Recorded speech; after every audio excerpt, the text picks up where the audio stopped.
travelers, and welcome to the Come and Go Tavern. My name is Sheela Ornthalis, and I'll be your hostess this afternoon. Today's kitchen special is baked chicken with rice and veggies, and it looks like Rebecca is currently available for a full-service package, if you know what I mean. But if you see anything or anyone else on the menu that you're interested in, just let me know, and we'll see what we can do. Hello, Moral Compass Gaming. I hope you're doing great today. Today we are going to be returning to Hytale for the 7th time on stream. Hello, Osiris. Welcome, welcome, welcome. As usual, we'll be continuing various projects, from roofing to walls to house building, really whatever the mood, wherever the mood takes me. Plus, yapping the whole time. As always, I'll be available for comments, questions, and concerns about the tavern, as well as regular old conversation. So don't be afraid to fill that chat with discussion. I hope everybody's doing great today. I have actually been doing some work off stream, just because I realized there was something about my roofing project that I wanted to change. Thank you very much for the coin toss, always appreciated. So I actually started this project off stream, and I've already made several other modifications. But long story short, on this particular part of it, I realized that the house I've been building really needed to have eaves to the roof, and so I'm having to completely redo the entirety of the roofing section, which actually works out well, because it should also allow me to eliminate the flat spot on the roof that it had before. But we're going to find out together, I believe. So, yeah, I don't know. I don't really ever have a plan for what I want to yap about on any given day. I just kind of attack the day as it takes me. Which is part of the reason why I tend to get a little bit melancholy sometimes, just because, if the world's being melancholy, then I tend to be melancholy. I am in a bit of rare form today, as I noted on Blue Sky after I made my original post. I am thinking faster than my words would allow me to make sense of, apparently. Let's go ahead and redo some of that structure there. There we go. It happens sometimes, it's... Oh, if only there was some diagnosis that I could receive for such things, But we'll never know. We'll never know. There's simply no way to know.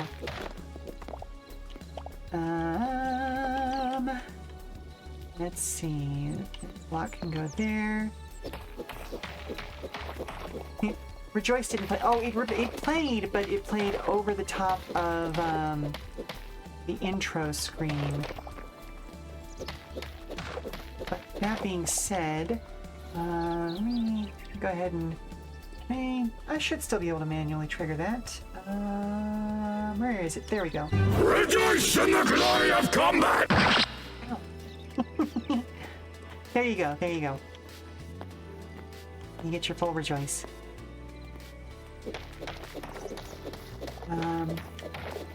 But yeah, as I was saying, we simply will never know why my spectrum ass might just suddenly sometimes get really excitable and yap and yap and yap and yap and yap.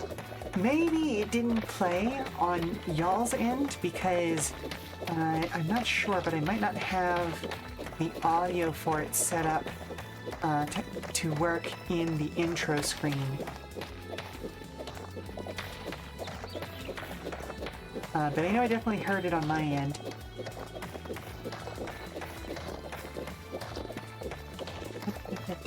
Oh, that is an angry looking bird. Hello, angry bird. How are you?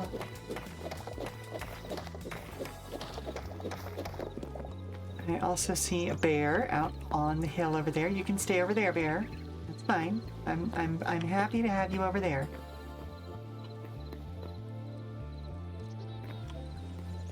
Okay, so we can remove this dirt that was acting as a support now. Okay, so this is also going to mean that I need to make adjustments to the placement of my patio out here. but we'll come to that when we get there.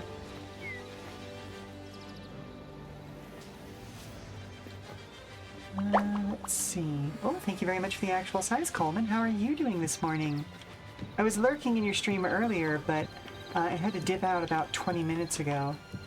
How is that? How did you finish the stream with that robo wheel that always makes me think of like the Doom wheel that Skaven use? Can I get out of? I would like to. Dang it. Okay, hang on a second.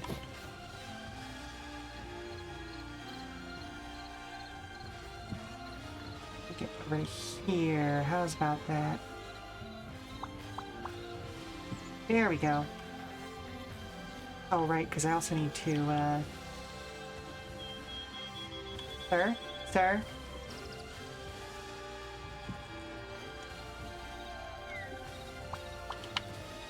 There you go.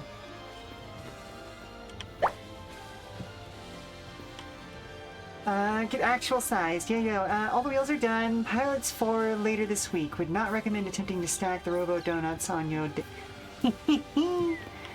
Yeah, those things look a little bit spiky.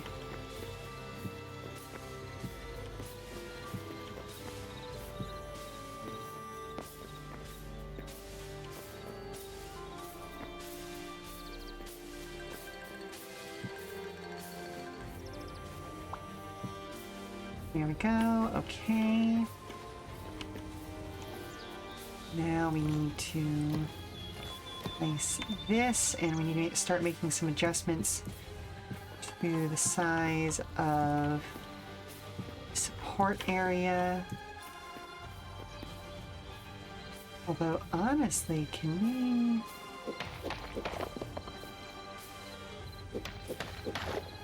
we... Yes, we can. Okay, I'm gonna knock those out so that I will remember.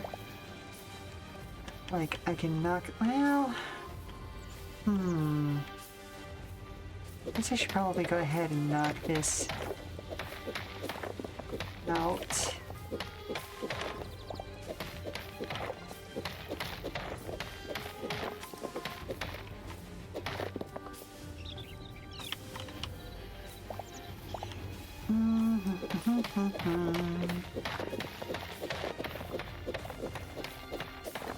Also gonna try to not to walk down into the pit right there. We have definitely fallen into that pit a couple of times in the past. Okay, let's go ahead and remove this row as well. Oh! No lie, this song right here is what inspired me to make a Boktai TTRPG. It's just such a cool theme. Which, yes, I know I am deeply, deeply behind on work on that game. I am sorry.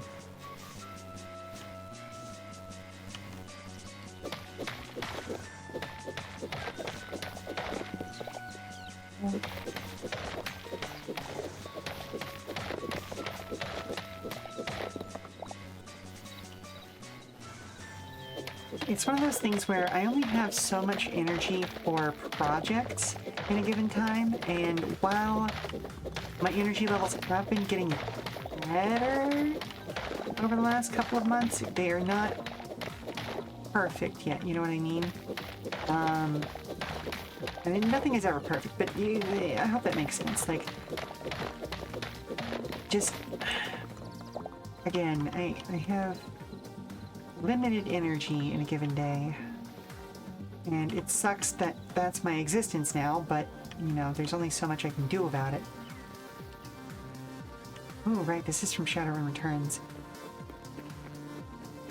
You know, the original Shadowrun Returns has an important place in the history of the franchise, regardless of it being...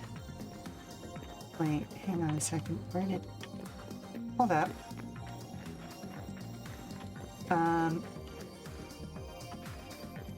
often, well, regardless of it often being regarded as kind of the least of the three. Alright, hold up. Where the fuck did my ladder go?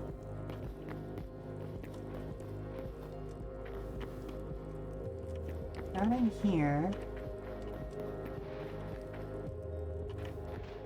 Oh, wait a minute. I'm silly. I moved the ladder. Didn't I? Just where did I move the ladder to? Wait. No, something's wrong. Something is not correct here. I'm on the wrong floor. That's what's not correct here. I'm sorry.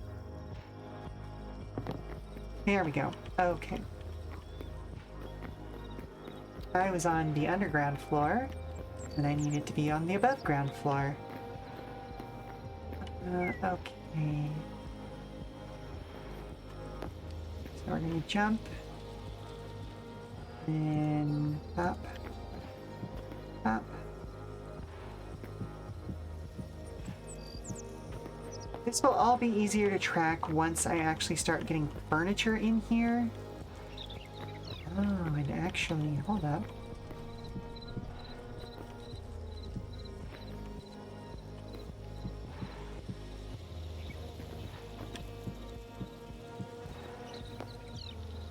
It helps to be on the correct floor. Indeed it does. Indeed it does. I have just realized that means I can also get rid of that row.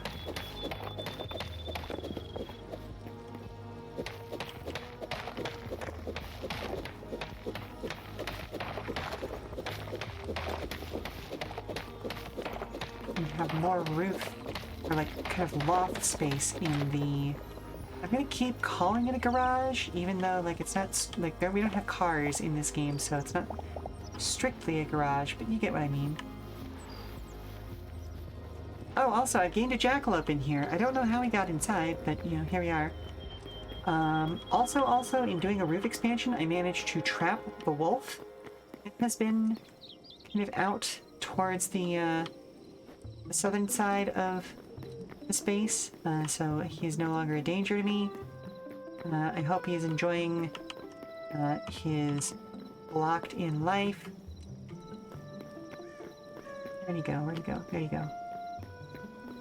We're developing the technology. Wait, you can keep horses in the garage, right? I mean, I could. You know, that's not a bad idea, actually. I need to actually properly tame my horse. Because I grabbed him before taming was introduced, and I have not got any carrots. But I trapped this wolf inside this block thing over here, because I was tired of trying to run away from him. Yeah, I absolutely could keep a horse in a garage now that you mention it.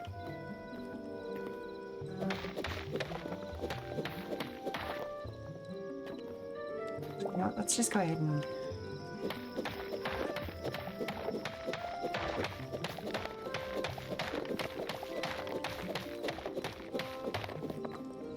There we go. Okay. They don't automatically become stables? You know, that's a good question, actually. You can snatch some carrots from the end. Oh, right. I had forgotten about that base, if I'm being completely honest. It's one of those, I'm not used to playing on servers with this many other people. And so I'm not used to having just, you know, community resources. Now that this is more just like a direct path upwards. Awesome.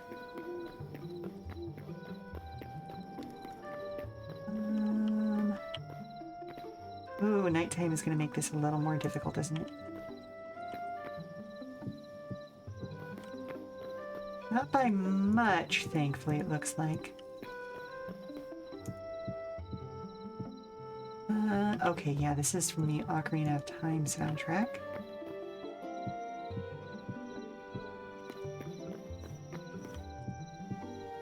I have an album that is a really gorgeous recording of the New Tokyo Philharmonic doing music from Super Smash Bros. Melee that I really, really wish I could add onto the streaming stuff, but I am absolutely terrified that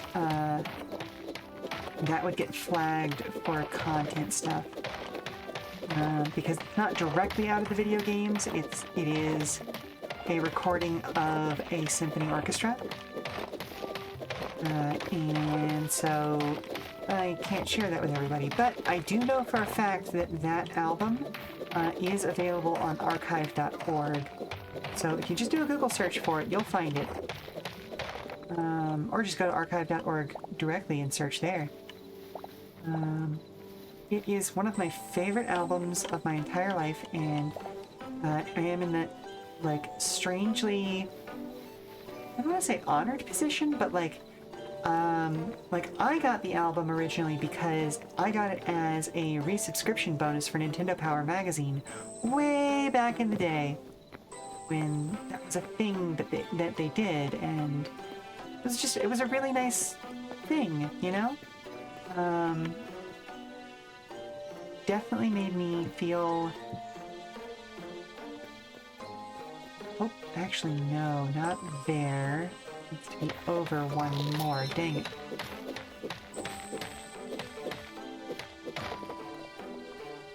And then we yeet this pickaxe, grab this one, and head right back down. But yeah, I still have the physical CD of it. I've taken really good care of it so that it stays working as long as possible. I think I've actually still got it in my car. Like, that's my default soundtrack. Hello, TPR! How goes the building? It goes fairly well so far. It goes fairly well. I am currently trying to... You know what? I should just go back and sleep. I also really need to build an actual bed. Right now, I think I'm just working on a bedroll that I stole from some Scalamin back when I started playing the game. While I'm here, I may also build some more pickaxes because I have a nasty feeling that I'm going to run through more pickaxes. So... with that... to make sure that I have enough. Sleep in my, there are a few new pretty, gaming mags now. You're a big fan of Debug. Ooh. I should check that out. I was really a huge fan of, like, various, like, physical magazines. Like, I was a subscriber of Heavy Metal, basically right up until they closed up shop. I do know that they did a Kickstarter to restart things, but I don't know if that Kickstarter was made by the actual folks behind Heavy Metal, or if it was just somebody who bought the name and was kind of milking it a little bit. I should look into that to see if it's actually like a good magazine. Yeah, we'll build 4 more, why not?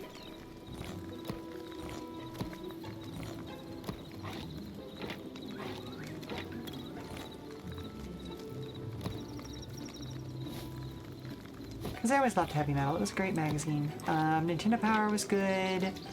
I kind of wish Rascal had a, like, print edition, even if it was just like a newsletter. Like, just like a folded chapbook kind of thing. They're pretty sure there's a pub that's picking up the Nintendo Power mantle, but I think they may have a Patreon. You got a year of subscription for the Game Informer Revival, but I haven't read very much. They really haven't covered stories that interest you. Yeah, exactly. Like, that was the thing. Nintendo Power, because they focused on such a narrow part of the market, could actually, like, do deep dives and guides and things like that.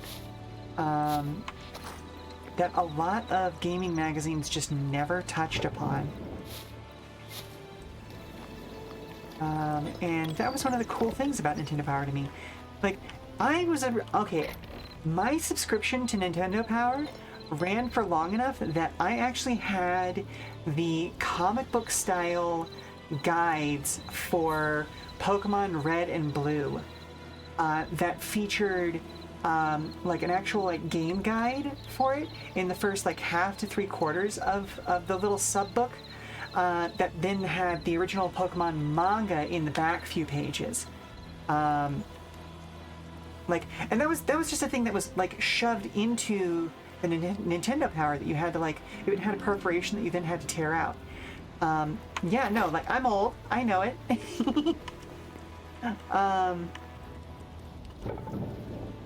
Yep, there we go. Okay, cool. And it did automatically turn itself off. Good to know. We're gonna drop this over here. There we go. Alright. I wonder if I still have those anywhere or if I actually tossed them out. Because I know a few years ago I kind of did a pretty hardcore purge of some of my old printed material just because like it was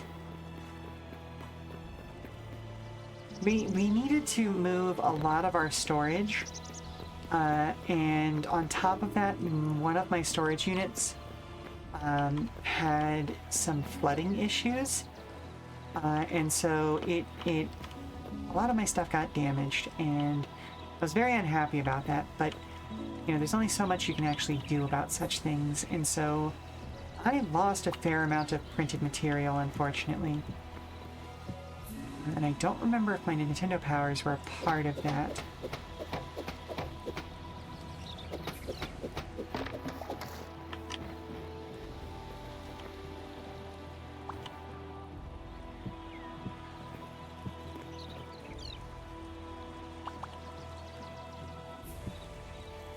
Okay, that's good. There we go.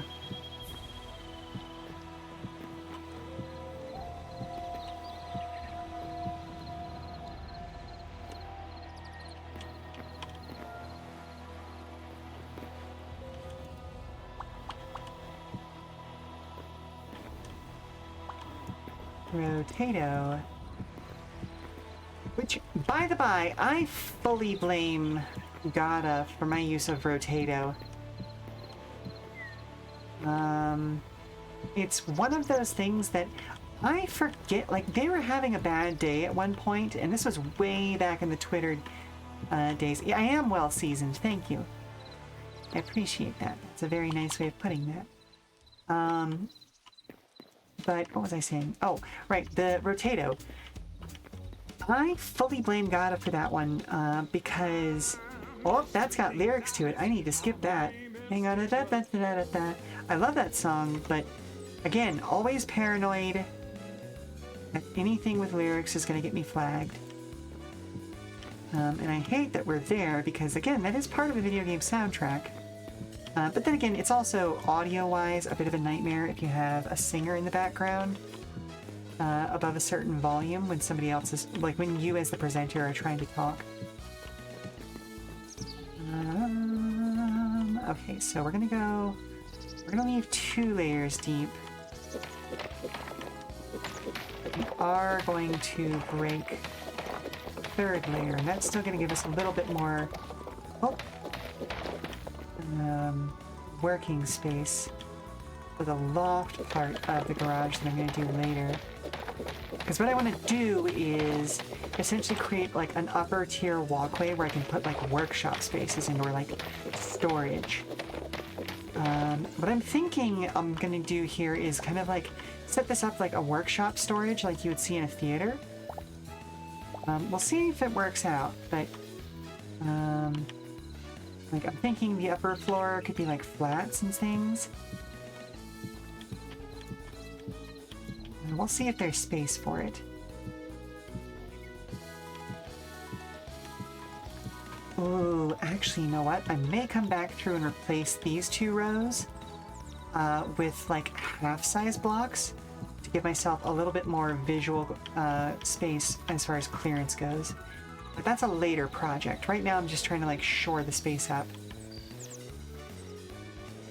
Hello, I'm right behind you. How are you doing today? And I know that that's not the name you actually stream under, and I'm trying to remember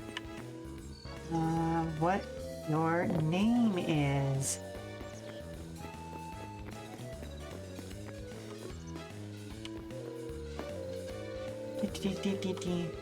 I want to say this is the... No, is this the gambling den? Kiwi! Okay, it is Kiwi. Okay, cool. Hi, Kiwi! Stream so far has been good. We are doing some good work. We are getting things done. I am just now realizing that I may need to make some adjustments because let's see. Yeah, the roof is going to be sticking out further than it was before. Oops.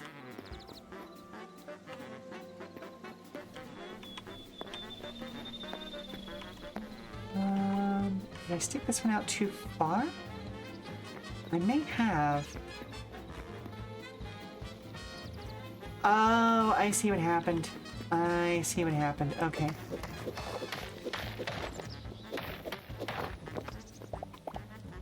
I'm redoing my roof right now because, well, it looked a little bit funky without eaves. So I am changing how... There we go. Okay, now we have a better... Now we have a better understanding of where this is going to be. Okay, cool. So I'm going to... Ooh.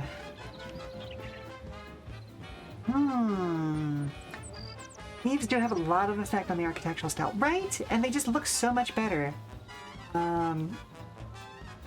Plus, in kind of a rainy area like we've got around here, they just... They help kind of protect the walls of the area that you're building. Okay, there we go. Bop, bop, bop. So, here is going to be the question. Should I... Actually, you know what? I just answered my own question. Bop, bop. There we go. Easiest way to deal with that. Ba, ba, ba, ba, ba. Ba, da, ba, da.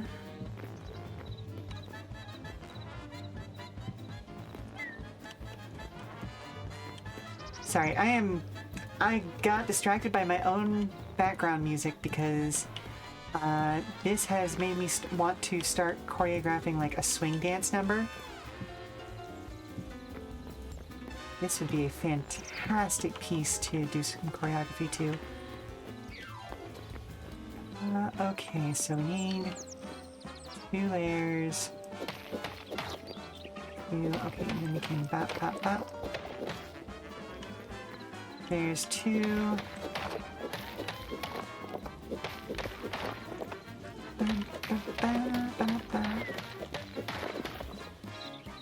Like, I know that this is realistically just like background music for Cuphead, but the way that it was written makes me feel like there is a story going on here. Like, this is absolutely kind of a chase scene, and you can do it in a number of different ways. You can make it a story about bootleggers. You can make it a story about, like some really pretty person getting chased by others. Just that constant pursuit thing.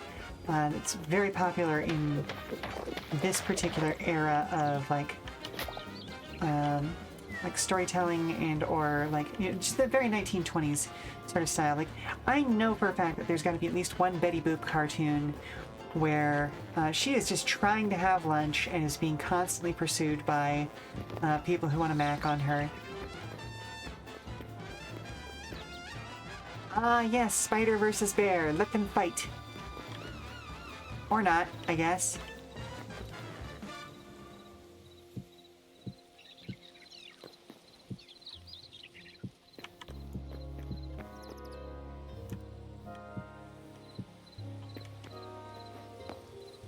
That also means this can go away.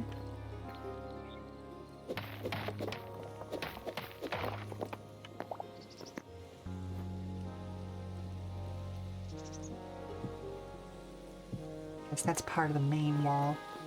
Okay, cool, cool, cool, cool. We are making some progress.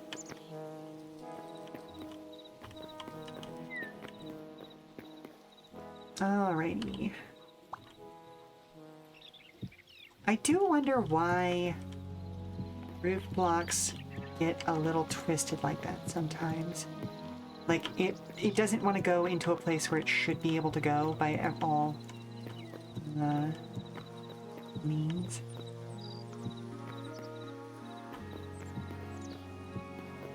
I still haven't decided what I want to change the cobblestone out for at some point.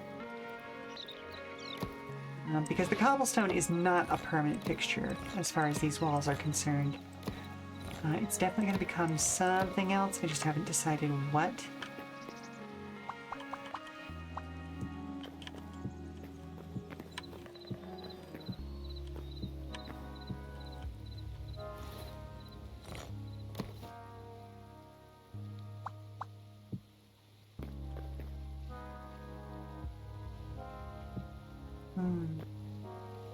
Hyperlight Drifter is such an interesting game. Both from like an actual gameplay perspective, because it is very much kind of that isometric. Oh, I don't want to hit things with the. Can I? Oh, right, you can't eat while crouched for some reason. But like it's definitely part of that indie like environmental storytelling genre that exploded in the mid to late aughts. Also just from a production standpoint, knowing that the guy who originally created it and I believe is still the lead at the company, this was the project he wanted to make, knowing that he had a very likely terminal heart defect. And like this was what he wanted to leave with the world. But that the game became so successful that not only was he able to hire a full team of people to help him produce something even bigger and better than he ever imagined, but like it played a major role in him getting, access to the medical care that he needed to survive. And I don't know, like that's there is so much triumph in that to me. Knowledge that like, hey, not only did we help someone make their magnum opus, but we literally helped save their life through helping them make art. That's really fucking cool that y'all.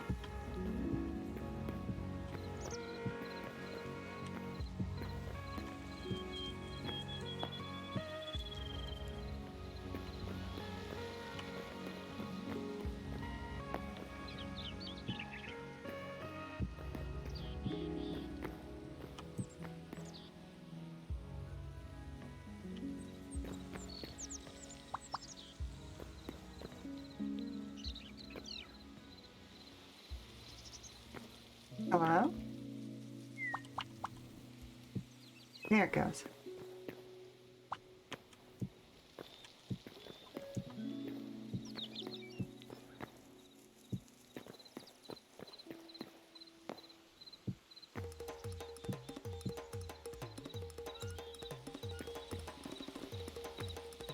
And then we go from, that wonderful schmaltzy statement to bee.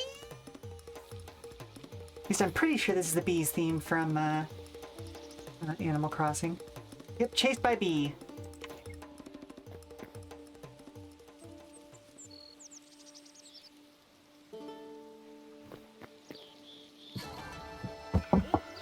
Oh, hello. Hey, Mom! I'm having trouble with that dance move you showed me earlier. Okay, well, show me what you got, kiddo. Down and. Ugh. Okay, I see where you're struggling. Give me just a moment. Finish out this corner, and I'll be right with you. Okay, alright, folks, we're gonna go ahead and take a 5-minute break. I'm gonna help Lila figure out that dance move, and then I'm gonna run a commercial while we're away because I have to do that at some point. Yeah, we'll be back in 5. Stand up, stretch, refresh your drinks, all that good stuff. I'll see you on the other side. Alright, so you're pretty much good up to like step 4. And you put your hands on your hips, and then bring your knees in tight, alright?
We are back.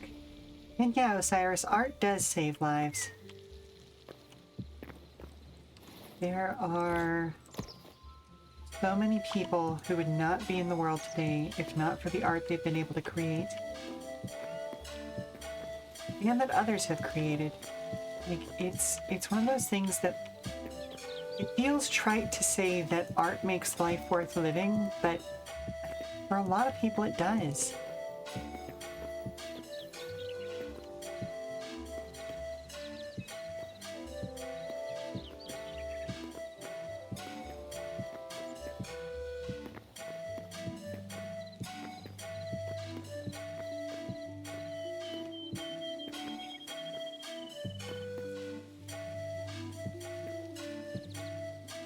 I think art is part of the meaning of life.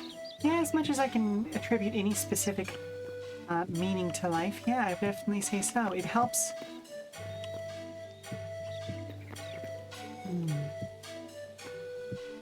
Weirdly, there's an idea I want to get across about art helping us communicate better, but I'm afraid that I won't be able to communicate it clearly, you know?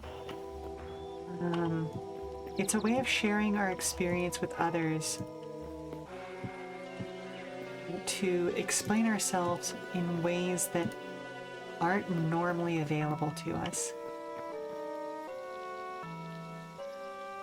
If that makes sense. Okay, so here's where things are going to get a little complicated.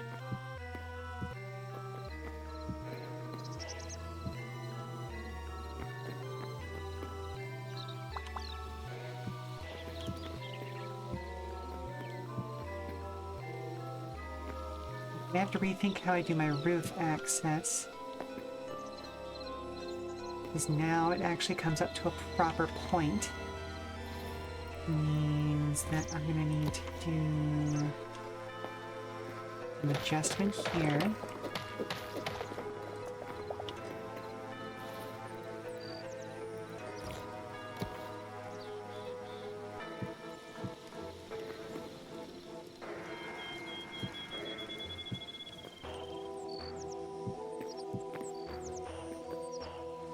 There we go. Art is life. Art, life just is. There isn't really an intrinsic meaning, but for the meaning you can find in life, art is really important. I would agree with that, yes. I would agree with that 100%. Oh, wait a minute. Hang on. What if I... And I am actively reworking this concept as I build it.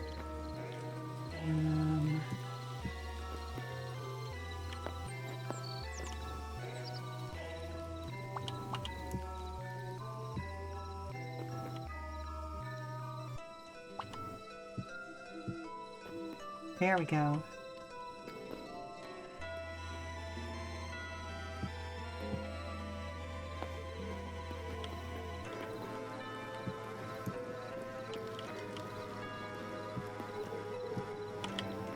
There we go.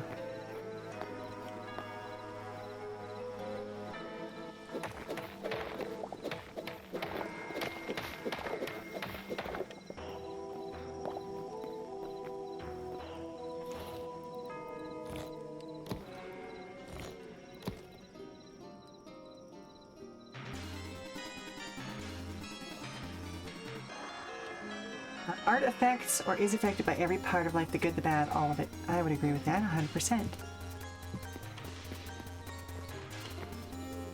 I would also add that everyone is capable of making art, whether they realize it or not. And often, some of the best art comes from people who are trying to express something that they otherwise are struggling with. Like when you can't quickly just say a thing to somebody else and so you write about it, or you do a painting about it, or you know, some things along those lines.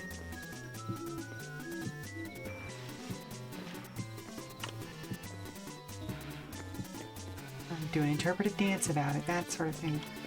the whole concept of like there is something inside of me that I must communicate with the world, but I don't have the words for it.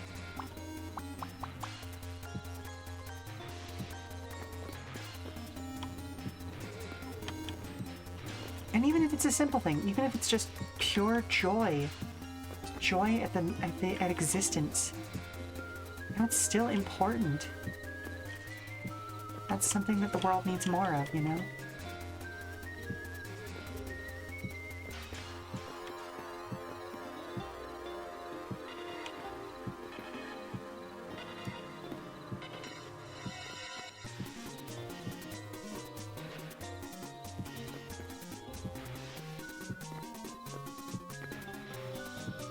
Like, I'm not gonna be the kind of hippy-dippy person who says, you know, like, art can conquer all hate, and, you know, art is the thing that fixes people or things or all of those sorts of statements. But I do think that if more people were taught to express themselves openly and honestly through art, that there would be less hate in the world.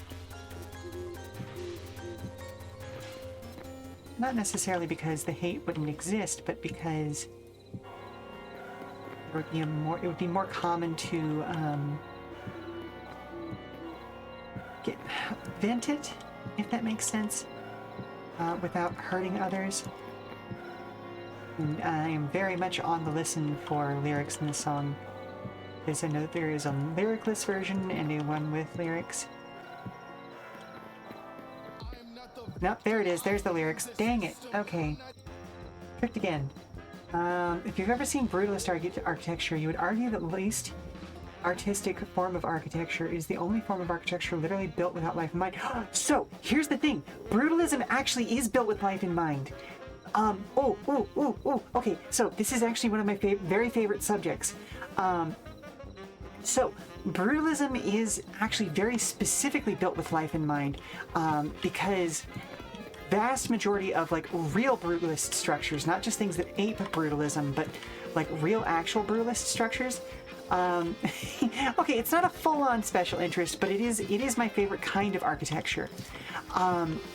So brutalism is designed as a thing that is like a form of architecture that is supposed to be like you use the local materials that are available to you. You don't bring, like, the whole point is to use things that are easily available in the area that you're working in order to reduce the environmental impact of what you're doing. And on top of that, actually I need to, I guess I could use dirt for this because this is temporary support. Oh wait, I'm also the only person online right now, so I can absolutely just go back and, ow, my knees. What was I saying? Right, so brutalism. A big part of it is just the fact that you're supposed to use local materials to build structures that serve a function rather than a form. But that does not mean that their forms are completely devoid of art and choice. Just that the choices to make beauty out of brutalism cannot harm the function of the building. They cannot get in the way of the actual function of the building. And that there is a meaning in finding that art within function over, you know, simply making things beautiful for the sake of making them beautiful. There's also a huge focus in the original brutalism areas of like community and making sure that we're using resources not only efficiently, but in a way that serves as many people in a given community as possible. That's why brutalism became so huge in the Soviet states. Because the idea was that, okay, we need to build housing, we need to build community structures, we need to build these things in a way that serves that community as effectively as possible, while also providing some level of enrichment for them. And that's one of the reasons why, like, you'll see when... I'm gonna call it fake brutalism here. I'm sure there's a better, more academic term for it. But essentially, types of brutalism that don't serve their communities well. You know, stuff that is purely aesthetic, that it has that like large, looming, evil vibe to it, without actually creating the spaces that are needed for the people who they're supposed to be serving. And that's much more common in like, especially like late 70s American, like specifically USian brutalism, because there was a focus put on making the structures imposing rather than making them something that serves the areas that they were built for, the people that they were built for.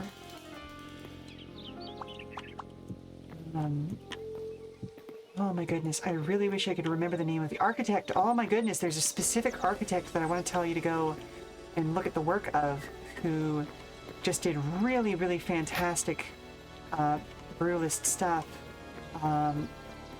that leans more into, like, yes, it's tall, yes, it's a lot of concrete, but you can also do brutalism in brick. Again, it's because it's meant to be a thing that arises out of local materials. You can get brutalism in basically any form of building material.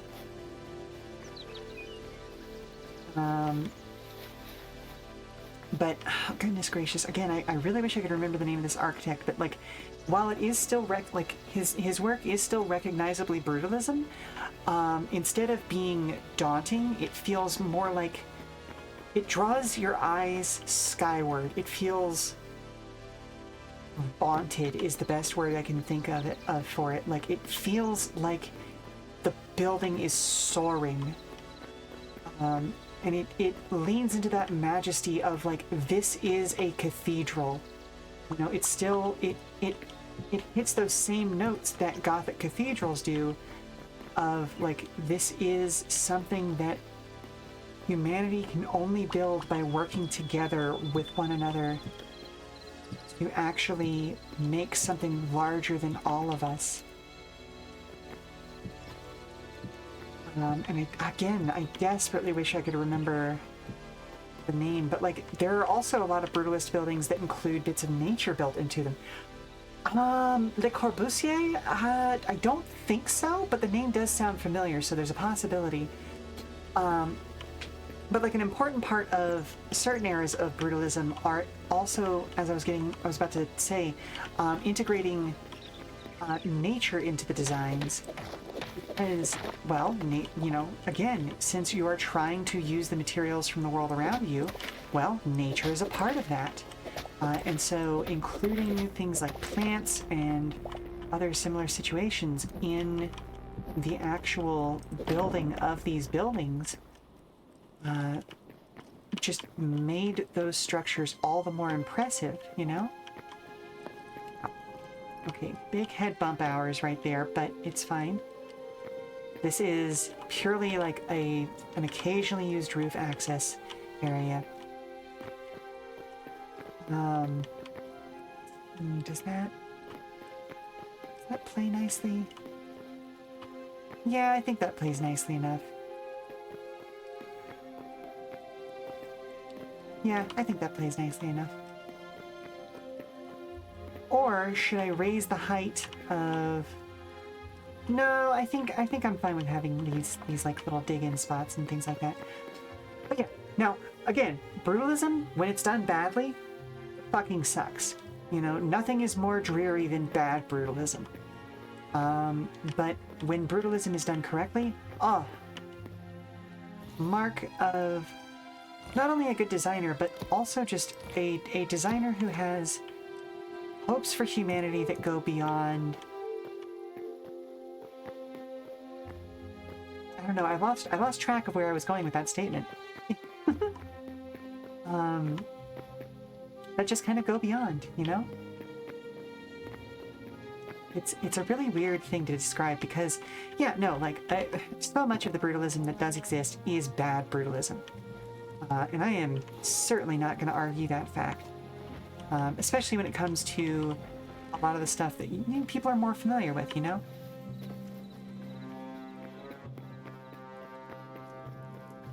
Let's see. I need to make more hardwood planks. Okay, we still got fencing. Birch is a light wood. Okay, I'm gonna move this back over to the other side.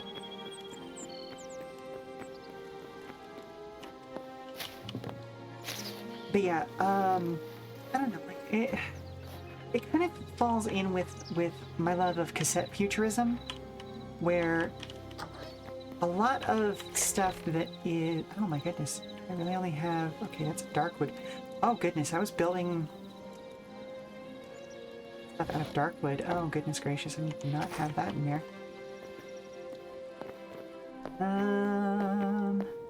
But like cassette futurism is a great example of like this is from a similar time period where there was a huge focus on making as efficient use of resources as we possibly can. Softwood, hardwood. Okay, ash. Huh. Why is azure logs not described as anything now? Strange. Like we have to be as efficient with the resources as we possibly can, making things as ergonomic as we possibly can. And so like, you know, there is the horror of the Alien films, yes, but there is also the... can I... Oh, no, that's not what I want. But there we go. That's what I wanted. I'm going to drop that in there. But if you actually look at the ship design of the Alien universe, like, unlike so many, like, horror franchise things that came after Alien, the ships in Alien actually look like they would be comfortable places to work. Like, I legitimately would not mind working on the Nostromo. Like, that looks like your uni teacher really didn't like Le Corbusier, especially the Villa Savoyer. It's rarely been inhabited and is said to feel like it was more meant for cars rather than people. So that is okay. That's a part of brutalism that a lot of people don't really get to. It's because so much of good brutalism focuses on, like I mentioned before, kind of making resources for community. If you've made an individual house brutalist, you have missed the point. Like if you've made a villa or if you've made a mansion in a brutalist style, you've missed the point. Oh goodness, what was it? There was a Japanese block hotel.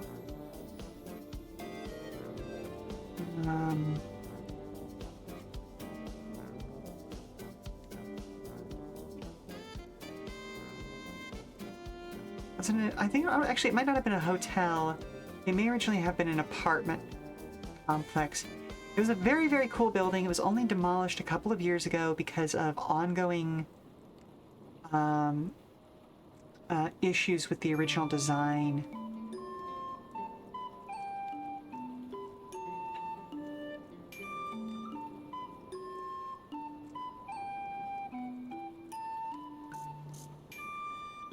Oh goodness, I have to...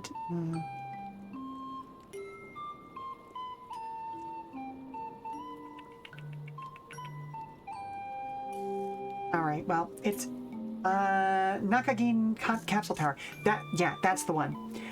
So, obviously, suffered from major design defects. But a big part of that was, just in the, well, this was the first time it was ever tried. Very fucking cool concept. You did a project on that. Cool. Okay, so you kind of know what I'm talking about. Like, there were originally supposed to be, if I'm recalling correctly, like a better set of interior amenities than they ever actually got around to doing. It's a really cool concept, bad execution. Exactly. That is still brutalist. It's a little more abstract than a lot of what we think of as brutalism, but it was brutalist. Because, again, used local materials, it was supposed to be expandable, cheap, it was supposed to be a thing that could be replicated elsewhere. If its original execution hadn't been so poorly done, it probably would have revolutionized how a lot of housing and stuff in that area was working.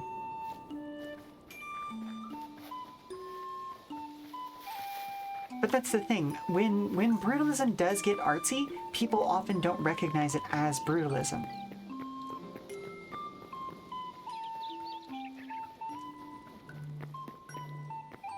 And granted, that does mean that there's a bit of a disconnect going on there, but, you know, that's not what we're here talking about. How do I want to block this off? Yeah, you were supposed to be able to build your capsule off-site and then crane it up and screw it into place. Uh-huh. Which was a cool-ass concept. And then, the good old 1970s and 80s Japanese business system sure did screw it over because they went with just the cheapest way of building materials instead of using materials that would last forever. Oh shit, did I not make enough stairs? Hang on, do I not have any more wooden stairs? But yeah, no, like the whole situation of like supports being improperly placed or made out of low quality steel, so things were starting to rust out, and so people started fearing for their safety, electrical not being run correctly through it, that sort of a thing. You know, now that I think about it, I have to wonder if there's not a historical connection between that project and what would eventually become like the 3D printed housing structures that we're experimenting with nowadays.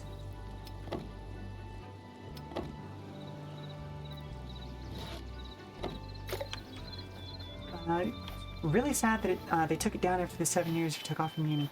Well, because again, like, you know, a big part of brutalism's origins, even if that's not where it ended up, and you know, so this is why I'm saying I'm like, I'm hoping that you don't feel like I'm talking past you when it comes to this, because I'm talking about like the historical origin of brutalism, not what eventually became of it. And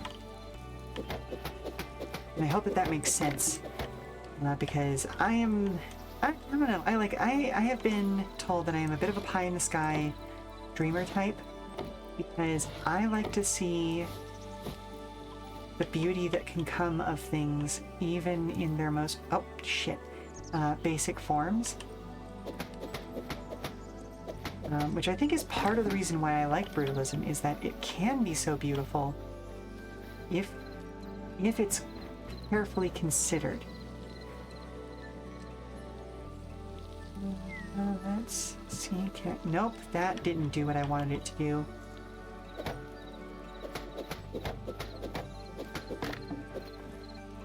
I just need to get over it and use the dirt again.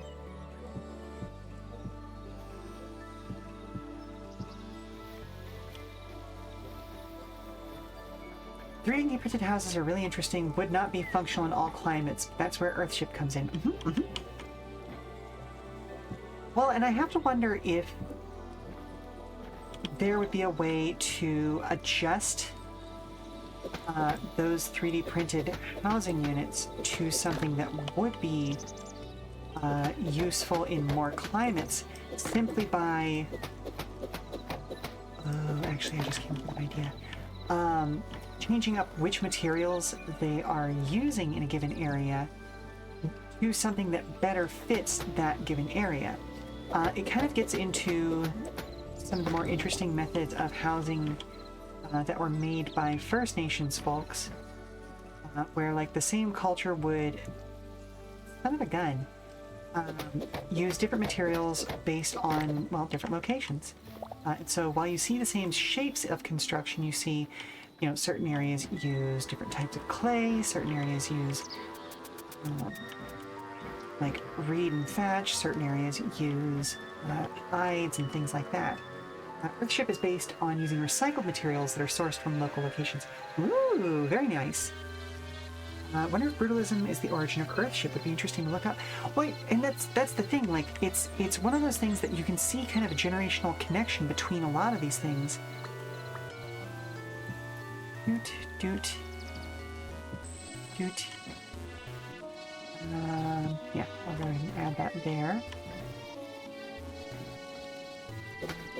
Oh, what was it that I was looking at the other day that I was like, huh, I wonder if X connects to Y.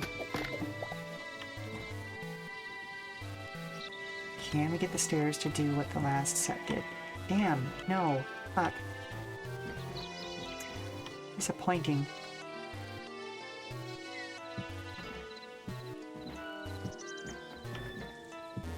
Maybe once I pop that down? No? Okay. Well, damn. I'll have to look into Earthship, because that sounds really neat.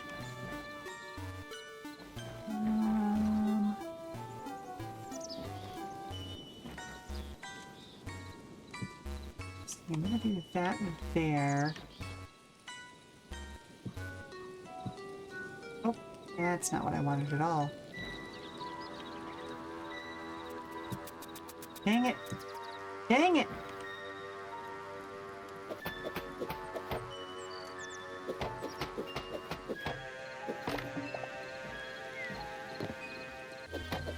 How many times must I be taught this lesson?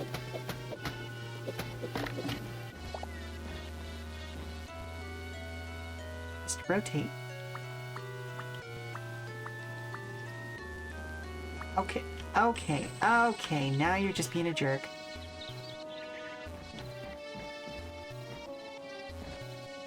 There we go. Goodness gracious.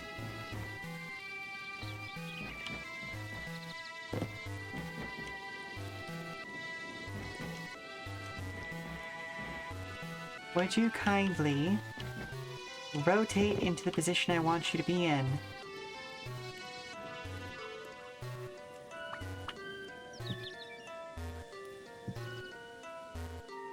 There we go. Holy, whoop, nope, no sir. You do not go there.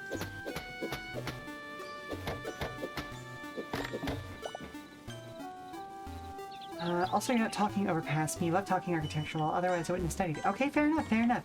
It's just one of those things that, like, I am very sensitive to the fact that I do sometimes talk past people without intending to.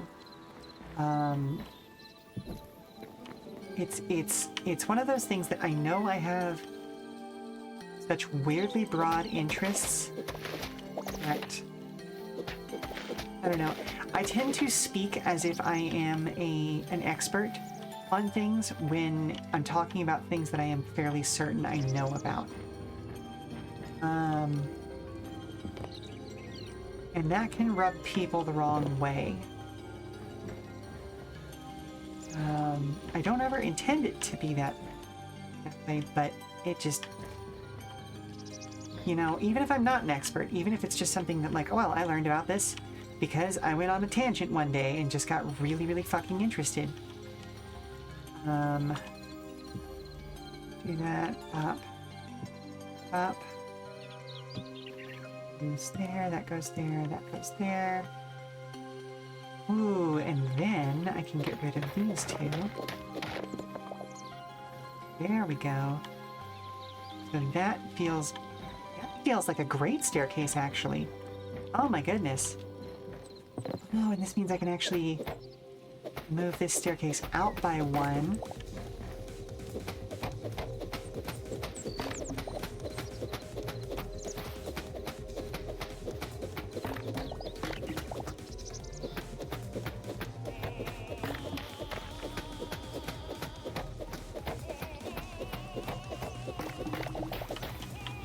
But yeah, it's one of those things that, like, I don't know, I spent a lot of time in academic circles, and it led to me having some speech habits that are, frankly, very specific to those academic circles.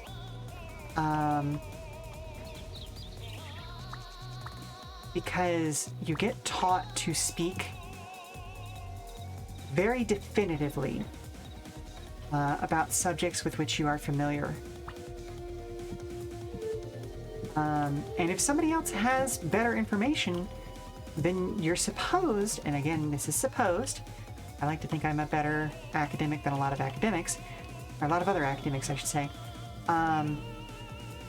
because you are supposed to then listen to what other people have to say, and take it in, understand that, like, oh, okay, well, if you're talking from a place of having better, more recent data than I do, then yeah, no, I have to respect that your data is better. Now, unfortunately, a lot of academics don't stick with that as they get older. They get very stuck in their ways. But that is just kind of how people work, unfortunately. Okay, we're gonna yeet that, and then I need to make a new one of these. Okay, I need to go back over to my main area because I don't have any building materials here. Although, actually, you know what? This is the first time I've broken an axe in a while. I wonder if I could make a copper axe. Now, granted, I had a nasty habit of speaking very definitively about things even before I became an academic, but it certainly didn't help that that is what you're supposed to do. Oh, you're gonna drop off an axe. Oh no!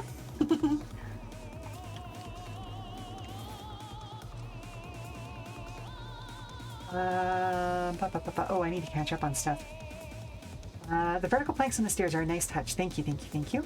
It's really interesting to hear about different perspectives on architecture. I find that when studying it, you focus on the greats or firsts of any given style and don't necessarily get to go in depth on the whole history of one style. That architecture is very personal. Everyone has a different style that they are drawn to. It's okay, I will still accept a new axe if you would like to drop one off for me. But yeah, no, like, and that's the other thing, is that taste is always personal. It's that idea that the full version of the phrase, the customer is always right, is that the customer is always right in matters of taste. So if the customer wants to buy an ugly fucking hat, you let them buy an ugly fucking hat. And that's just the thing. That's, you know, you might think it's the worst hat ever to be a hat, but hey, if they like it, then, you know, you let them do it.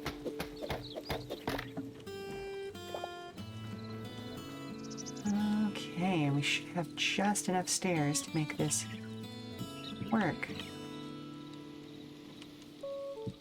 Doot, doot. There we go. Nice. Oh, no, an axe does not break up dirt. Okay, here's where we're gonna get interesting. Someone who's maximalist will look insane to a minimalist. Neither are wrong, it is just what they like. So, yes, but I do have opinions about minimalism. As a style, it's not automatically bad. Do you experience that all the time? The client wants what lighting look? Well, alright, it's gonna be ugly as fuck, but I can do it if that's what they want. Yeah, pretty much. You got it, Osiris. That is exactly the vibe I'm on about right now. So you're gonna go up by one, and then... Oh, okay, that doesn't work there.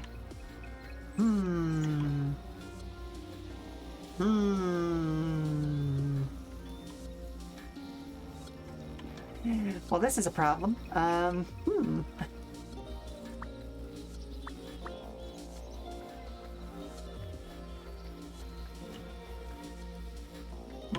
Ooh, excuse me. Ooh, actually, I know exactly how I can fix this. As long as the game plays nice with... Damn it! It's not gonna play nice.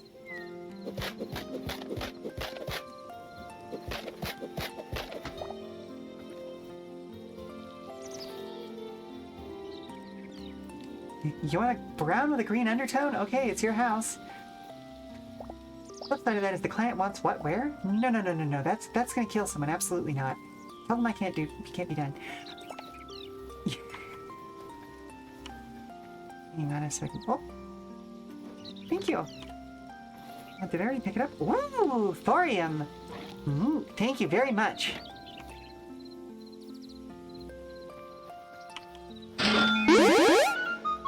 Oh.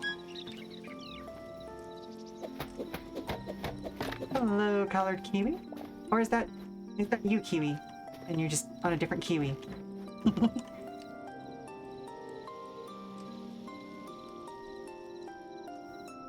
Also got you 2 repair kits and 100 carrots. Ooh, thank you.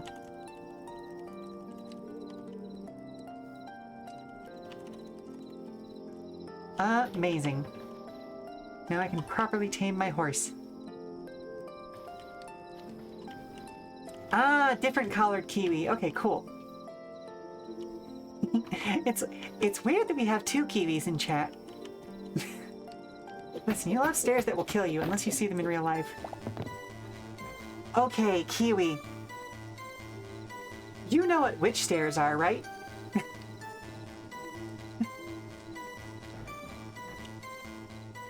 Because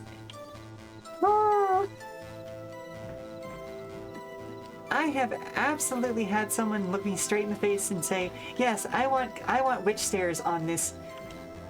Okay. So, it may be a colloquial term for them, but witch stairs are those ones that have like essentially half a step to either the left or the right that's really only meant to support 1 foot.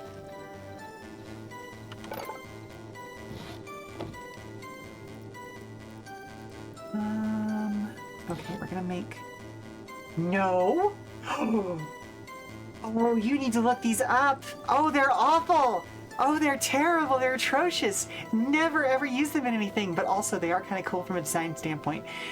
Like, they look really cool. Okay, I forget what show it was on, but it was very much, oh goodness gracious, seriously, what show it was on?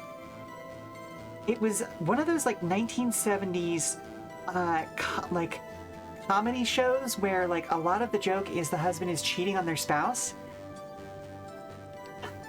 And so, like, the architecture was very much in that, like, weird experimental stage where people were trying things. Yes, like, that's the idea in traditional uses of that. Friend sent you pictures of those. Oh yeah, they're awful. They're awful. You should never do this. Do not do this. It is unsafe. You will get hurt. And especially because, like, okay, knowing that this was a thing that people did in, like, the 70s to make houses, like, weird and abstract. Do you know how much you're gonna die on this when you're drunk and or drugged out of your gourd? Holy shit, folks! Why would you do this to yourself? But people did it, and I do not understand. I just don't get it. I just don't get it. Okay, hang on. I need to... You're enjoying getting mad over stairs. Good. I'm glad for that. Goodness gracious. So, okay. There is a historical theater that I grew up in, or one of the many historical theaters that I grew up in, named the Polk Theater, that had... its stairs were designed and built in the 1930s? Maybe earlier? They're very much not up to fire code, shall we say. They far exceed a 45-degree angle, and on top of that, they also do not have... Oh, hello? Someone's flirting with Dad again. Oh, okay. Are they, like, flirting, or is he just, like, wanting to feel special? He sent me to get you. Okay, yeah, good point. You'll give exceptions to some tiny homes when they do stupid stuff with their stairs. True. But then again, that's a requirement of, like, the space. And even that is, there's a certain point at which, why didn't you just make this a ladder? You know? But yeah, the Polk Theater is... It has the excuse of being a historical You know what? Fuck it. I'm just gonna take this down by one level. This section of stairs is not that dangerous. It's a good aesthetic to have these panels here. But like here, it's a safety thing. But yeah, they get a hand wave because they're a historical building, and so like this is how the place was designed back in the early 1900s, and so you know yada yada yada. When it goes up 4 to 5 stories in like an angle that far exceeds a 45-degree angle, and I want to say the rise and run of it is like the run is like 4, maybe 5 inches, and the rise is somewhere between 7 and 9 inches. I'm shocked nobody ever like did the cartoon falling down the entirety of the staircase. Osiris, did you never see those stairs?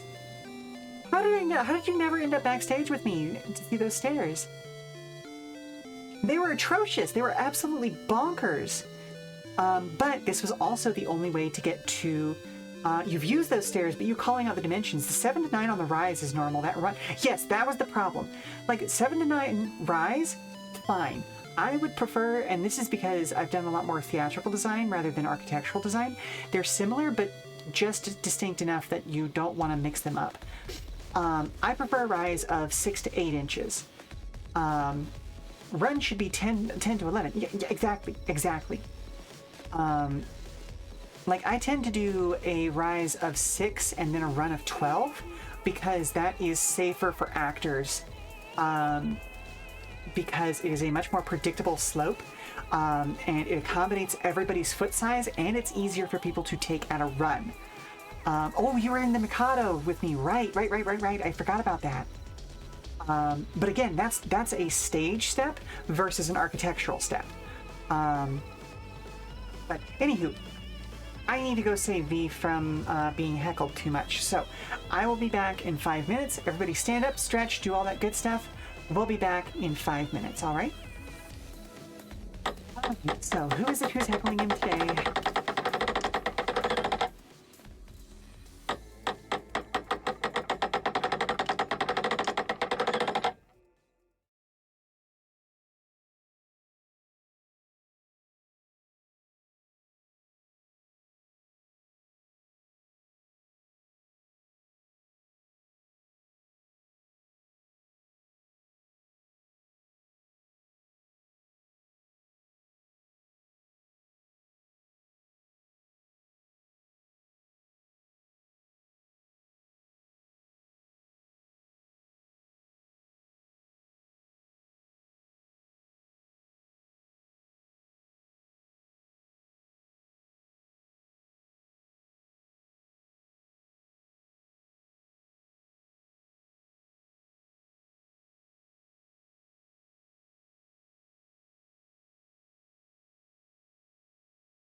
There we go. All right, folks. So platforms. And to a greater extent, just the way that stage design works in general. Honestly. Oh, I see. Oh, whoops! I placed this backwards.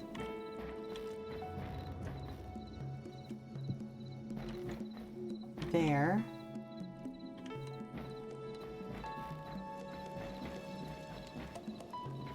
Okay, they're all facing the same direction. So, in stage design, we tend to think of things in modular units. This is out of necessity, just because a combination of budgetary restrictions, speed of construction, and reuse of materials means that we typically think in basic rounded units. So like a typical stage platform is going to be a 4-foot by 8-foot platform because that's the size that you can get plywood in, right? Same thing for wall flats and things like that. You know, you can get a piece of Luan or a piece of quarter ply, depending on what your usage for it's going to be, in a 4-foot by 8-foot chunk as well, right? Still with me? Awesome. Oh shit, that's right, I need to extend this a little bit. Shoot, this project is less done.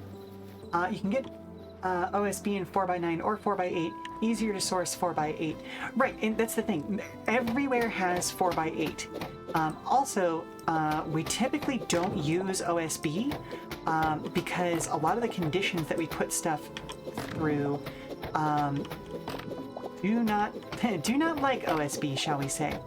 Plus, OSB sucks up paint like a motherfucker.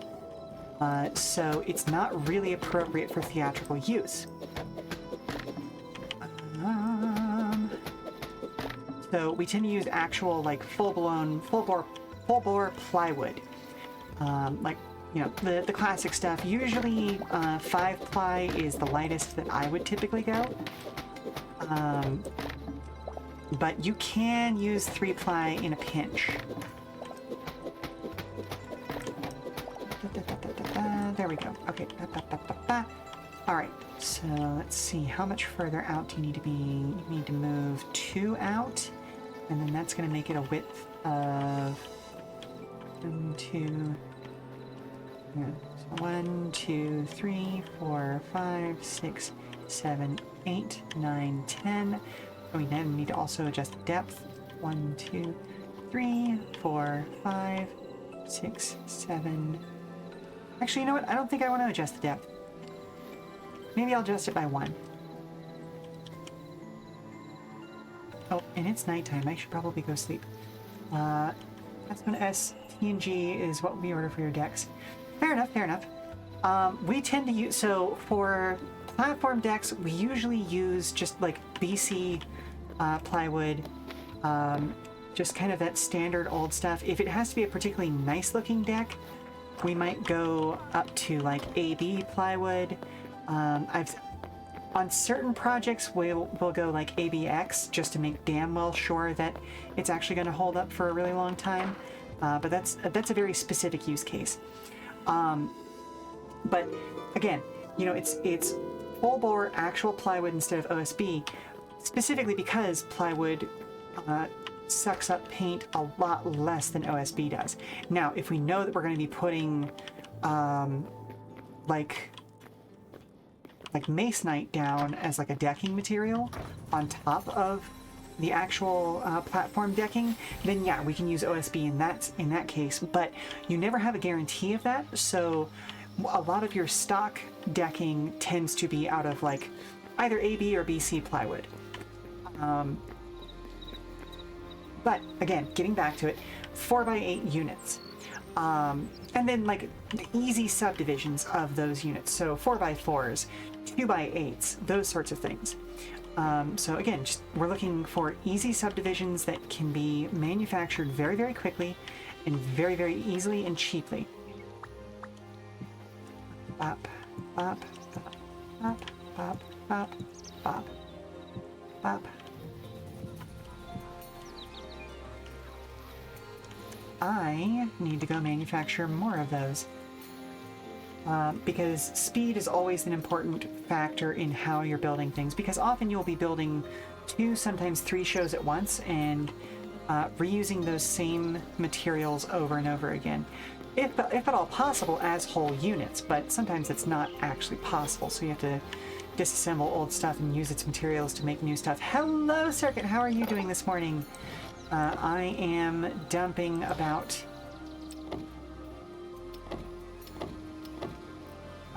stage design stuff. Ooh, that's probably not going to be enough either. Let's just craft all of them. When it comes to that, because as I mentioned before, we're working in fairly rounded numbers. Like, my favorite design to work with as far as like deck height increments goes is 6-inch height increments. So, from ground to the top of your first platform, that's going to be 6 inches. To the top of the second platform is going to be 12, on and on and on like that, so that the staging can have a very, very gradual slope to it. Up. That right there. Which is comfortable for actors to use. It's comfortable for them to move up and down quickly if they have to. And it does not break line of sight with the audience too terribly badly. And that part is honestly just as important as the actor's comfort, because making sure to maintain line of sight for the audience is what's going to make for a comfortable audience experience. Now, that is not something that you have to do with every show. In fact, one of my favorite shows that I've gotten to design was an edition of Hamlet that, shall we say, very pointedly did not follow those sorts of good and easy rules. And in fact was designed around making the audience just as uncomfortable as the characters inhabiting the show. You would have thought that would have auto-rotated into the correct position. It did not. It did not. That's a lesson learned. Okay, here we are. Drop that there. Drop. Sir.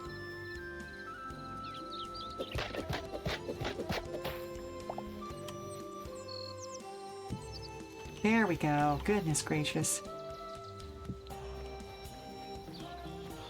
Okay. Interrogation room set.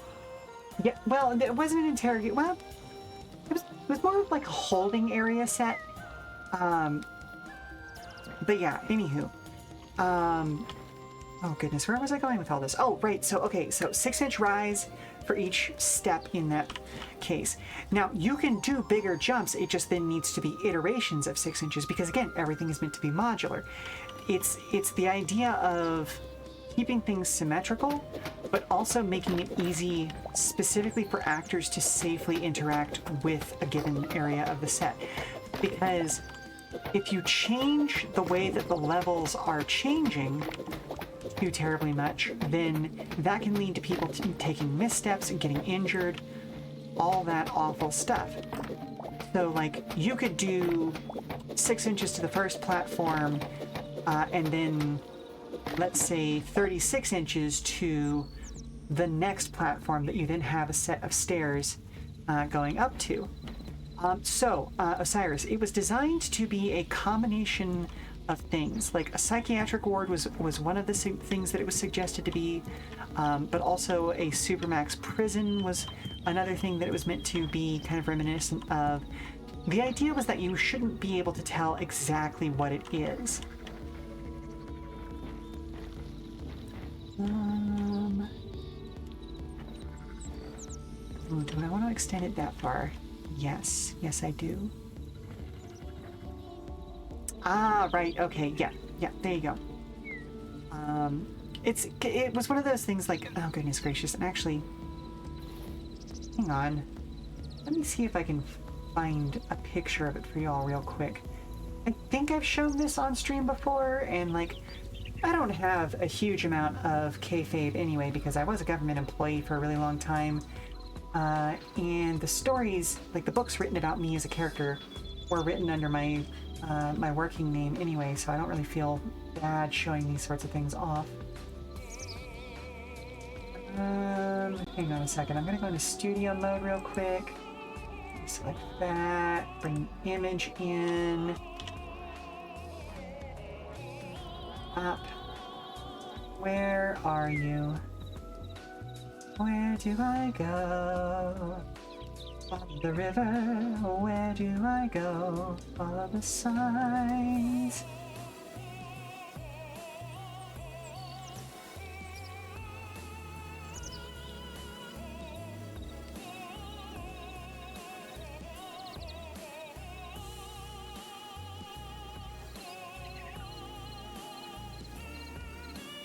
There we go. Okay, cool. So, making the audience a bit unsettled by having it not clear what it's supposed to be. So, yes, but. Okay. So this is the set. This image was taken from the actual, like, on-set portion. The idea is that this is supposed to be an observation area in some kind of psychiatric hospital, in a surgical wing, in a supermax prison. And so the set ran wall to wall across the entire room, and you can see... Oh, actually, hang on a second. Aha! My handy-dandy pointer! You can see all along both sides here was where the audience was seated, and the audience was raked fairly high and were themselves actually at a higher level than the base level of the floor platforms here. So these floor platforms were at... I know I just said earlier that I like using 6-inch rise primarily, but I cannot remember if we had to make this an 8-inch rise, because underneath the grates that you can see running down the center of the room here, we actually included speakers so that we could do like sound chases all over the place, and so that like Hamlet's father's ghost could come from any number of places. And see, this is the part of the story where I start yearning for like full body tracking, because I keep using my hands to kind of point at things, and I don't have that ability right now. But we also included speakers within the walls themselves so that like the ghost could chase all over the place. We used the support piping for the walls as if it were like plumbing piping as well. And so like we had water drips that would chase down the walls. It was very, very fun, very, very cool.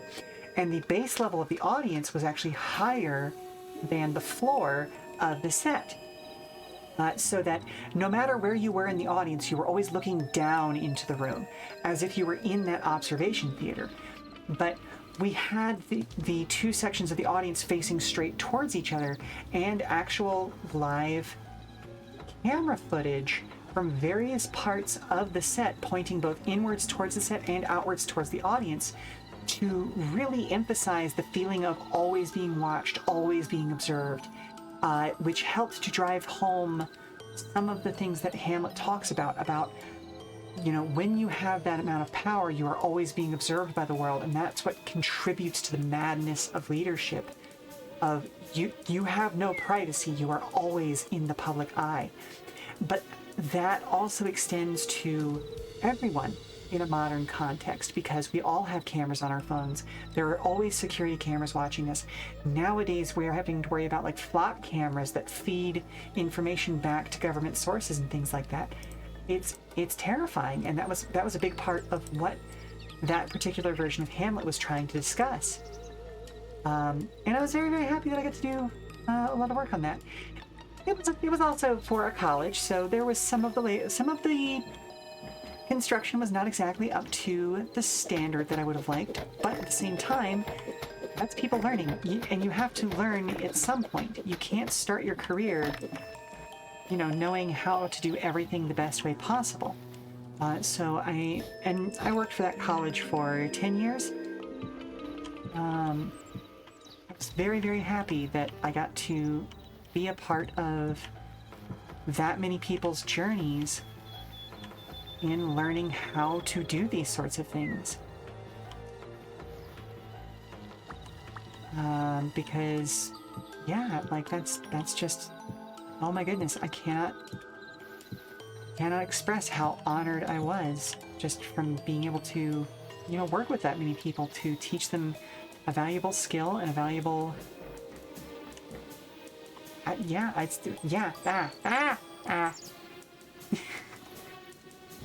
really loved it, and I miss working in it, but that's what it is. Nothing is ever meant to last forever, you know.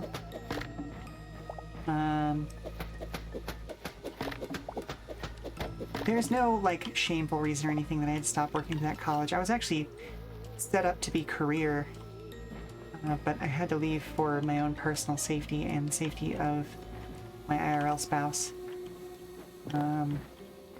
Just because this was in Florida, and Florida is not historically kind to artists.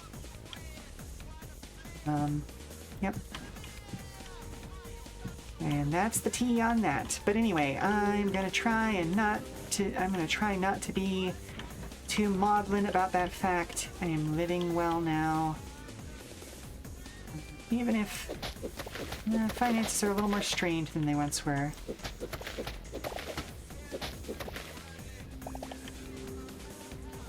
You'll say it. Florida's a terrible place to live. You know, fair enough, fair enough. Bop, bop, bop, bop. Okay, so we can do that. And that. Dang it, I need to go and make more planks.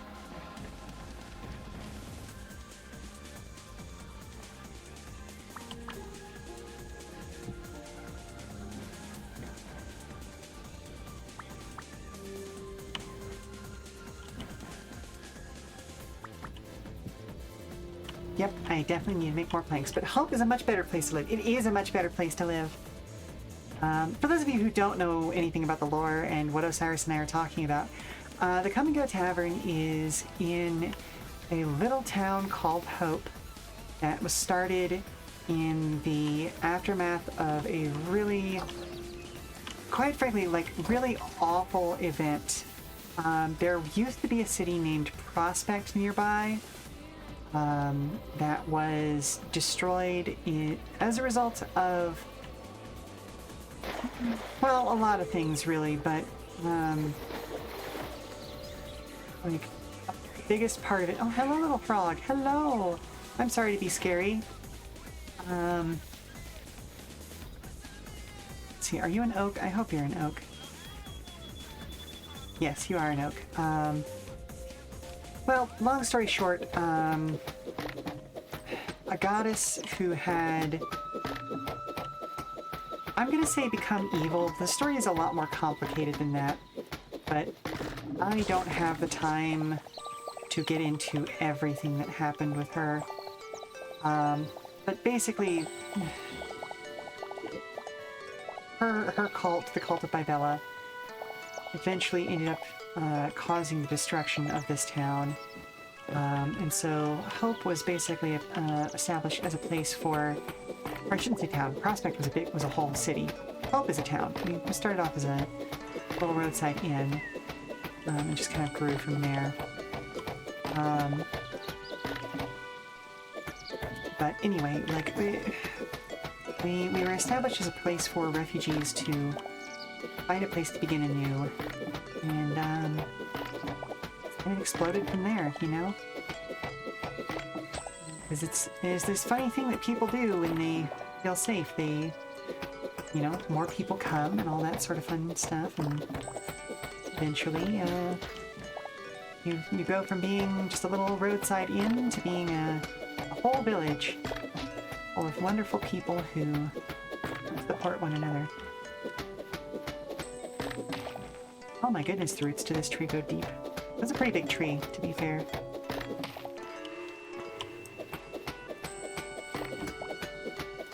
But yeah, fun fact, the Come and Go wasn't even the original inn. The Ann Arms is actually the original inn. That's kind of our sister establishment across the river from us. They are a much more, shall we say, family-friendly establishment. We're family friendly, but in that, you know, like, this is a good place to practice what you need to start a family, if you get my drift. I don't know. The term family friendly has always felt a little weird to me.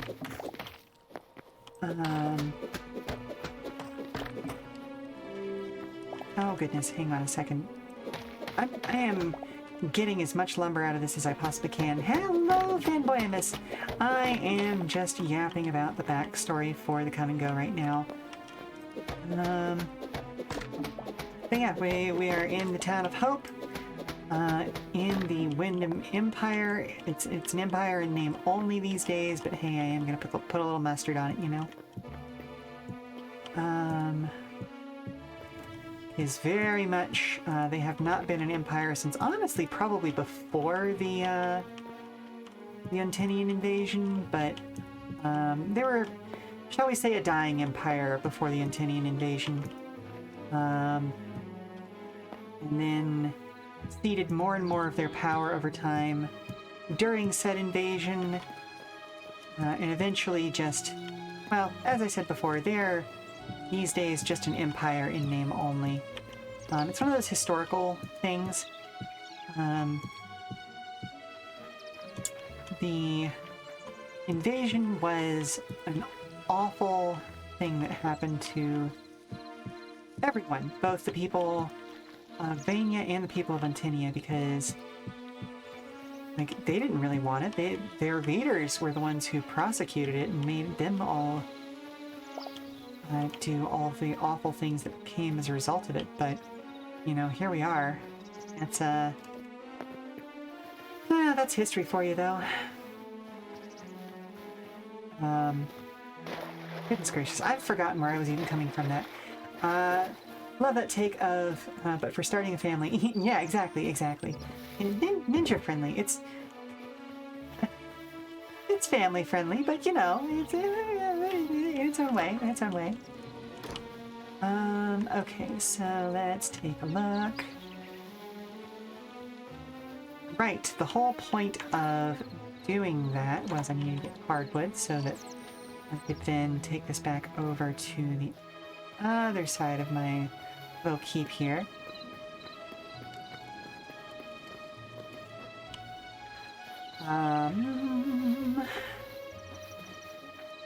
No, it's a nice little town. I am the de facto mayor of the town, just because I was already kind of doing mayoral things, if that makes sense. It's not the kind of thing that I sought out. It's just, well, I was the madam of the local tavern, and well, to be fair, I had the Come and Go Tavern built out of pocket. For the most part, I also did cede some like material and mineral rights to the Broken Hill clan. Oh no, they're not a clan. Sorry, I'm Broken Hill Company. Let's see. Oh, right, I can actually go feed this to my horse. Hello, horse. Are you ready to actually be friends with me? Hello. There you go. Hello. Yay, you're now my actual horse. Don't need to worry about you running away. No, you can stay in your paddock. It's fine. He's no Mr. Ed. Okay, let's put those in there now. Oh, I haven't checked my mail in a hot minute. I should do that. Oh, mailbox is empty. Okay. Good to know.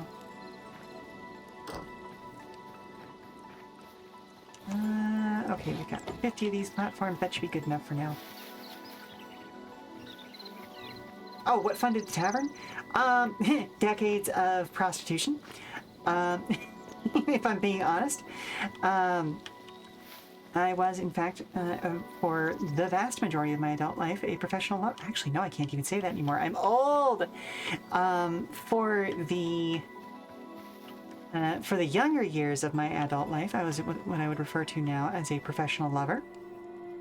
And so, You know, what with not really having a life, because, quite frankly, before I made my friends that I have now, I was...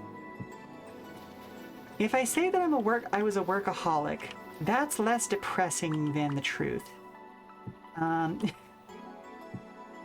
Did not really have a life, so to speak, before I met my friends and my family and all that sort of stuff. So, you know, I just kind of kept generating money and not really using it anywhere.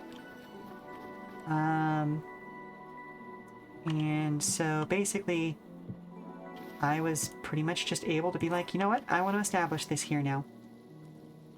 And I did. Like I said, I did cede some mineral rights to the Broken Hill Company, specifically for like some subsidies to, like, basically they subsidized some labor and all that sort of fun stuff to get the keep built. But that was about it. You swear you'll get the Prospect one edited soon? No, you're good, you're good, you're good. Osiris, like, yeah, I mean, yes, obviously, like, please, please edit as quickly as you can, but also, like, I fully get it, my guy. Life takes precedent over fun, like, projects, you know? But yeah, no, it's, that's about that.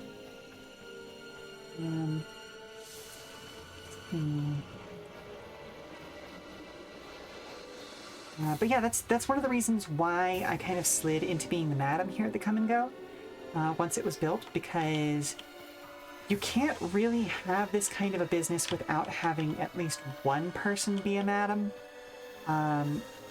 And while I wasn't exactly comfortable with it at the first, because I have had some bad madams,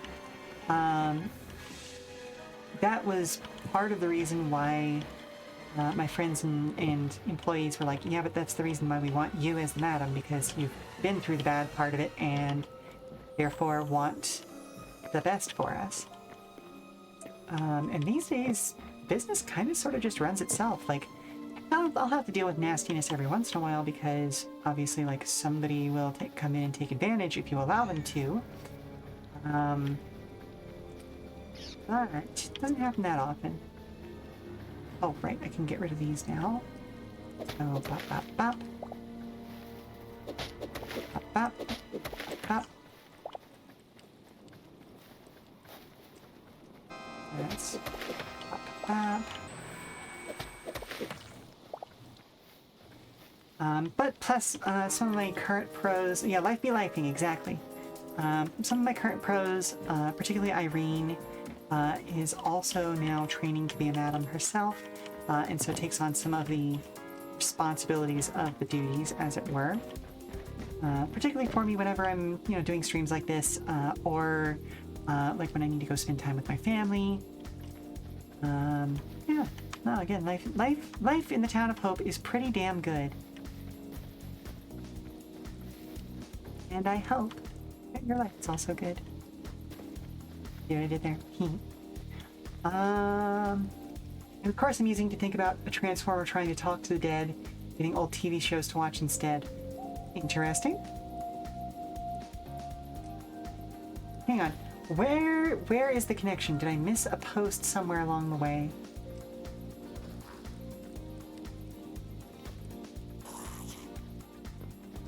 What the? Sir! Excuse you! How? How did you spawn in here? How did you get in here? You are not allowed. You are not invited. Okay, well, I guess I don't have enough torches.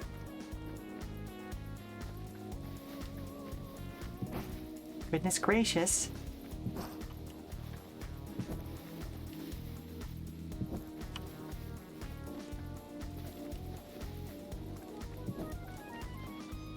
Yeah, if you've ever wondered why I just have torches scattered everywhere, it's because I'm trying to cut down on spawns like that. Mindwipe found my mother's the car amusing. Interesting.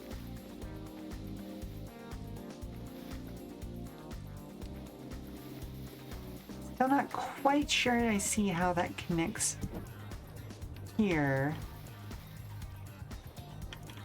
Okay, so that's on the wrong side of the... Get one of those. Okay. Also gonna drop a couple of torches there.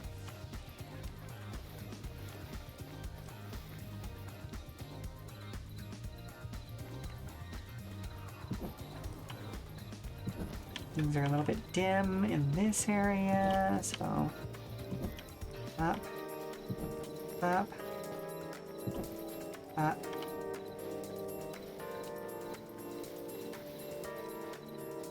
And that was before sparks were a thing.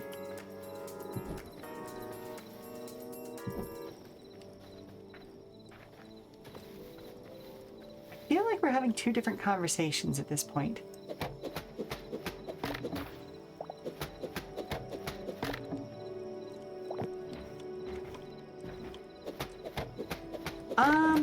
To be fair, I'm not actually certain it works. I am purely basing my habit of doing so off of how it worked in Minecraft.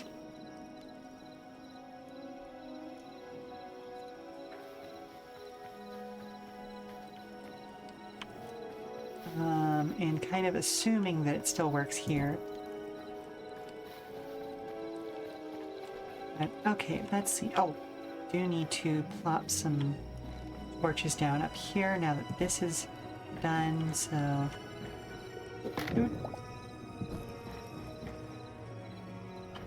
Okay. One there, yes.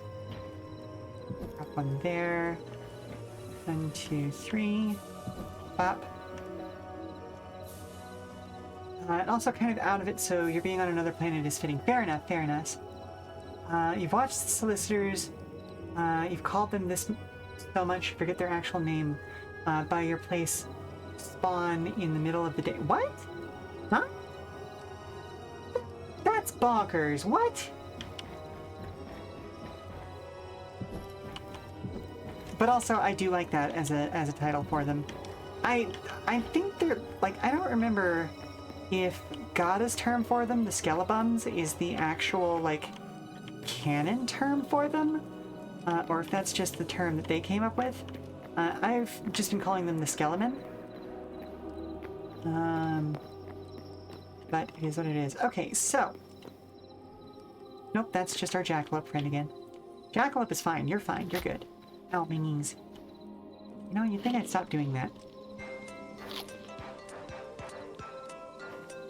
Alright, let's see. For this next part, I think I want to go ahead... Oh, wait a minute. Wait a minute. I need to reformat the stairs. Oh, my goodness. So,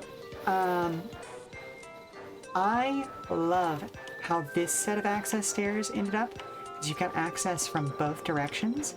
And it just has a really nice, lovely symmetry to it, right? I did update the stairs in the other part of the keep to at least match the entrance style. Big squeak. Big squeak. Did I step on someone? But anywho, I did upgrade these to match that style. But I think I'm going to redo this area so that the stairs match in both cases, so that you get a corner stair set over here. Okay. Then it's accessible from multiple directions. Plus, then that means I can move my bridge over closer to the corner, which I think will look really fantastic. Trark, that's what they're called. Oh, interesting. I wonder if they're called Trark. Or are we talking about two different things? I might be talking about a different thing. Because Trark sounds like it's meant to be like a troll orc. Okay, let's take a look. Okay, you know what? First things first. The ones by your house, not the skeletons. Okay, fair enough, fair enough. Okay, so first things first, let's knock this out. Because this is a fairly quick change.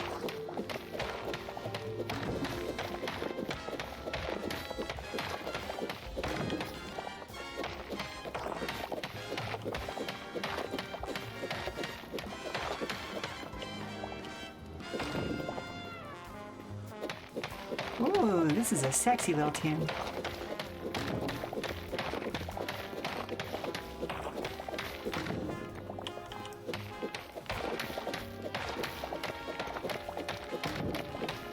Basically, I'm just converting the interior railing over to something that's more aesthetically attractive.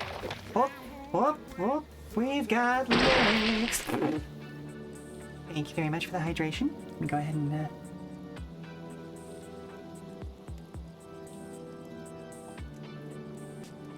good water.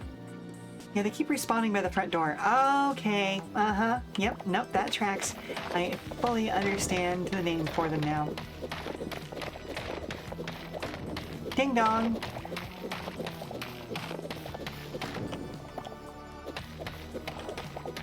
Goodness gracious, the music in Demon School is truly fantastic. Ooh, stretch as well.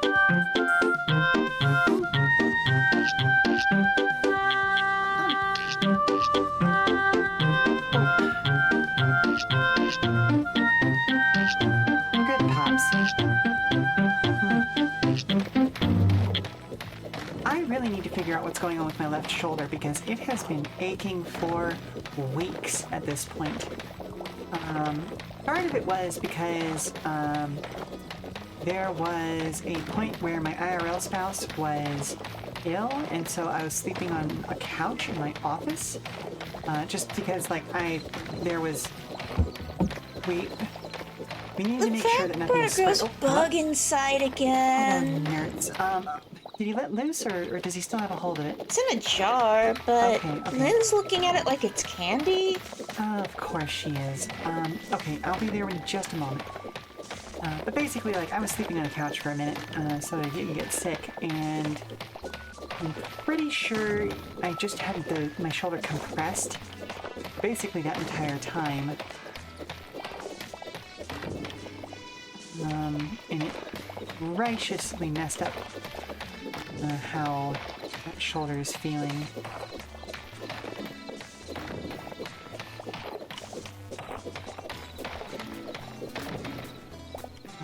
And so yeah, even stretching is a little bit painful with that arm right now. It may also be that, like, I don't know, I don't tend to use my keyboard very much outside of these Hytale streams, and, you know, when I'm working on short stories and stuff. But I wonder if I've been, like, leaning on that elbow too much when I've been, like, I don't know, building model kits or stuff. I don't know. I did just finish a whole stack of model kits, so I may take a break from it a little bit. I feel that you spent much of Sunday arched in your friend's attic, running and rerunning wiring. It's thankfully a walk-in attic, but still, oof, yeah. But anywho, we'll talk more about being over 30 when I get back from the break here.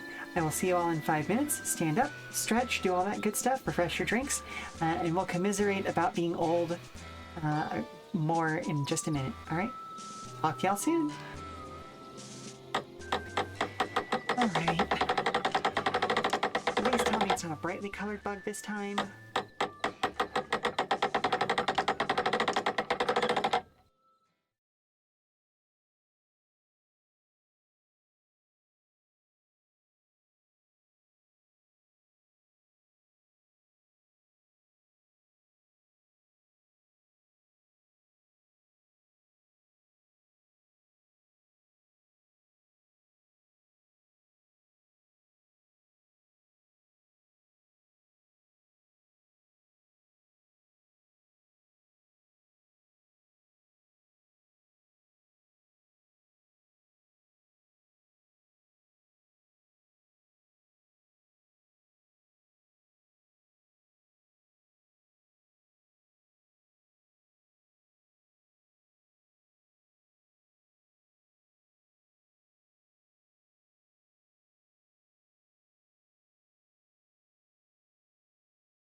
Alrighty, folks, we are back.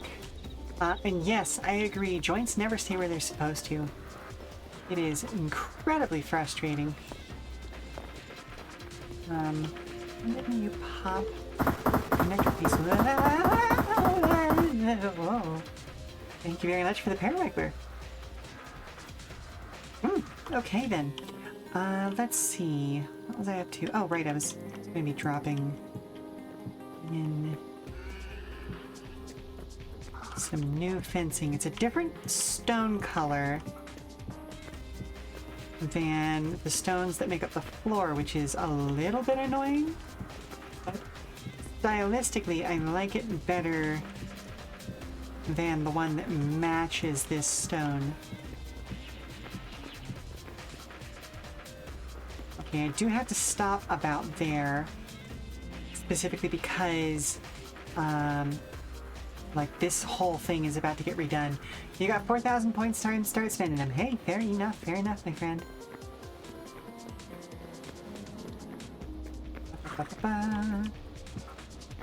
Bap, bap, bap, bap, bap, bap, bap.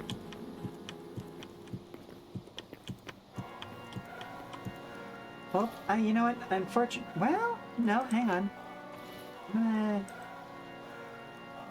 This... Do you have lyrics or no?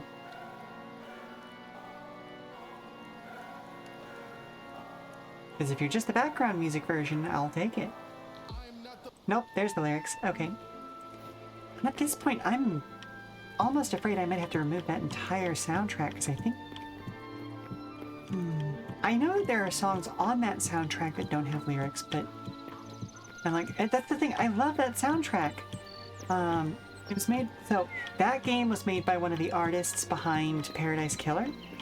Sorry, we're closed. And a lot of the vocalists off of Paradise Killer and like the musicians and stuff like that came and worked with them on that game, and it's gorgeous, both audibly, visually, gameplay-wise. It's great. It's a fantastic game. But yeah, you gotta be careful. Yes, I love this wall, and it provides a nice contrast between, like, the outer wall is kind of meant to be defensive, so having it be this, like, solid wall is very nice, whereas the inner wall should be a little bit more decorative, you know? Okay, so, if we are trying to mirror what we have over here, let's go take a look at exactly how much space I ended up using over here. So, okay, we have the standard 3x3 all around. Plus I end up doing... what is this? Essentially a 4x4 in the corner. No, that's not correct.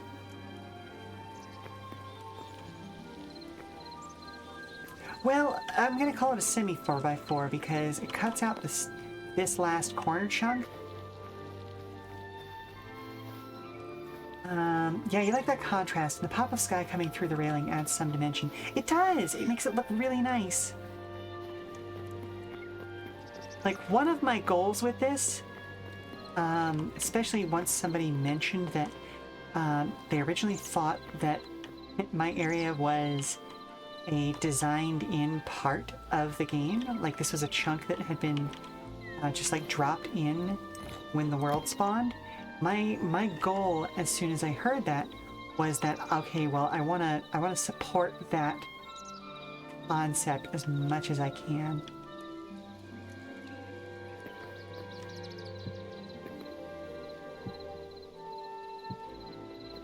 Okay, so that should be what I need to do there. 1, 2, 3, 4.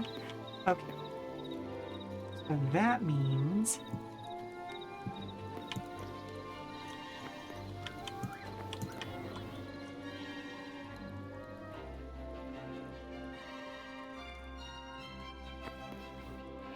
This looks great. Did you build this? I did, yes. Hello, Collie Games. How are you? I did, and on top of that, I am also doing some remodeling right now to make it a little bit more symmetrical, because as you can see, like right now, there's only this one entrance up onto the higher area there, and I want to make it so that you can get to it from either direction. Now, I did build this around a naturally occurring sort of earth pillar, and beneath here, this all spirals downward into like my main mining area, but like the wall complex and all of that stuff was built by me. And then I've got the other side of my keep across a bridge here. This bridge may move to the other corner of the wall structure. What? Hello? And this is entirely the reason why I made this bridge and all that sort of fun stuff. Wait, did I hit 250 followers? No, I hit 230. The goal is now 250. Well, thank you very much for being the 230th follower.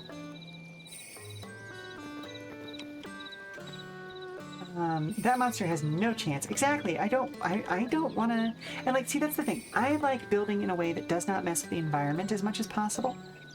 And so, basically, keeping my movement areas between different parts of this this keep up and above the areas that are inhabited by, like, the skeleton and all that sort of fun stuff was a big focus for me, because, like, I don't want to mess with them. They're just living their lives just as much as I am. So let's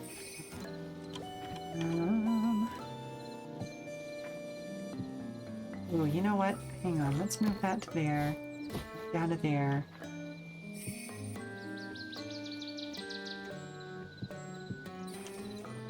Bop, bop. Bop, bop. Okay, cool. Then just do this. There we go. Real quick, let me go grab another pile of dirt.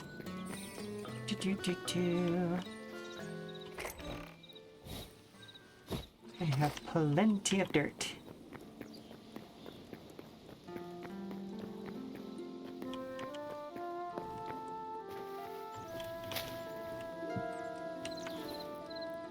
And we're gonna drop that down to there. May as well just go ahead and fill this space in, because it's going to get walled off eventually anyway.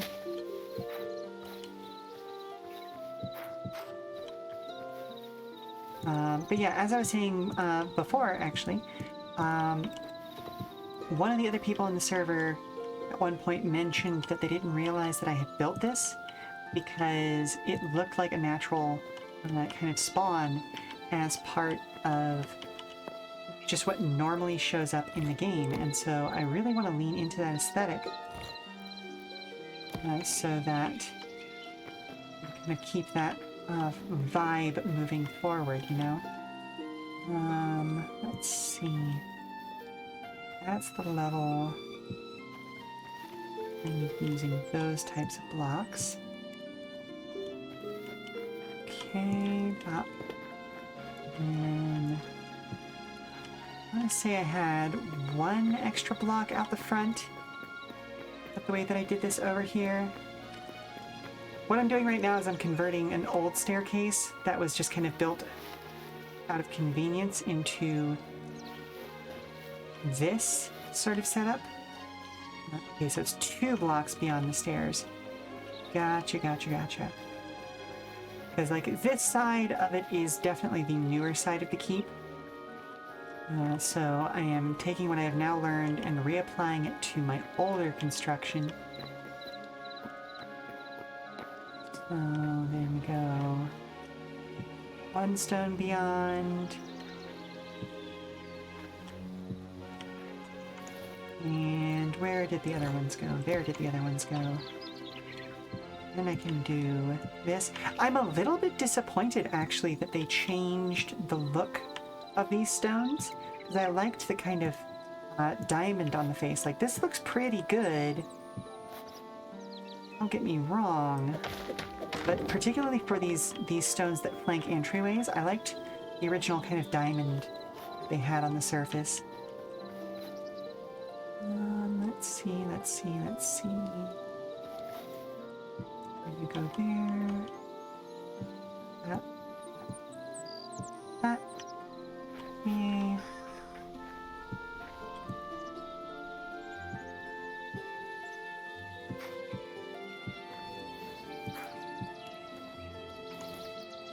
More of those, thank you.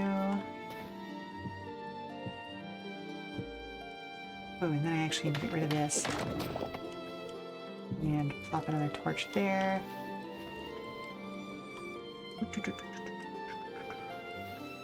Okay, I'll have to check what that looks like underground a little bit later. For now, let's start building this area. There we go. Oh.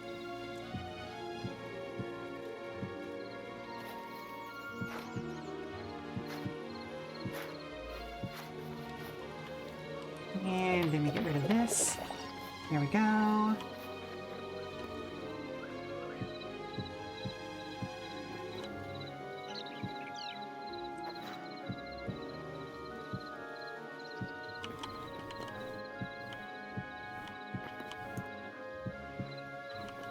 There we go. And let's go ahead and drop in more of these. Oh, I like that in like, they must have added that in a recent update because fencing didn't always T-junction like that. And I love that it does it now. Oh, dang it. As I was saying, I love that it does T-junction now. That's fantastic. Okay. So now's the part where I have to demolish the existing structure here.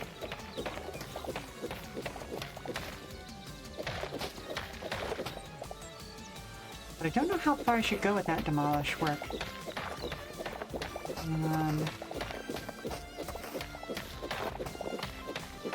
Like, let's just take down the steps themselves for right now. Okay, those are all good. And then I'm going to come at it from the other direction. Let's see, up.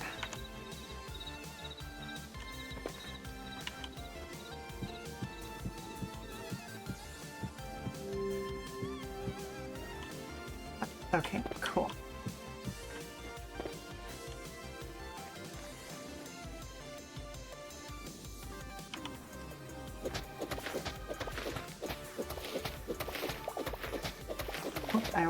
I will check your message in just a moment.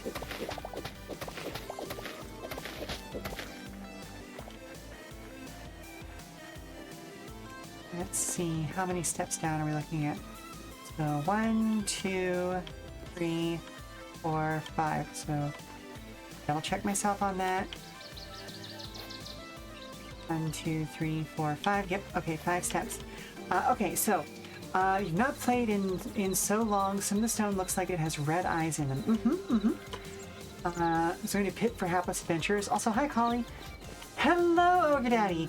So not a pit for hapless adventurers. I am modifying the stairs here to match the stairs that I've built on my other side of the keep. So yeah, some of these are very much like an aesthetic sort of basalt block that's designed to look somewhat similar to like Maya ruins. So this is like a Quetzalcoatl vibe. Hence the little red gem in their eyes.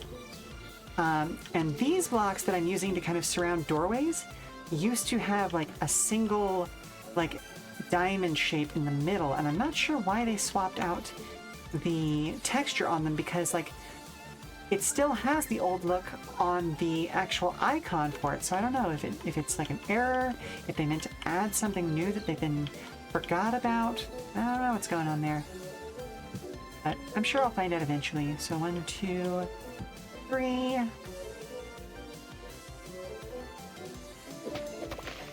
4 is going to be there, and then 5 is there. Okay, cool. I think. Oh. Alright, let's yeet. Because it is literally cheaper to just make more copper pickaxes than it is to repair them. Now, if I had a thorium pickaxe, that would be worth rebuilding, but I do not. 1, 2, 3, 4.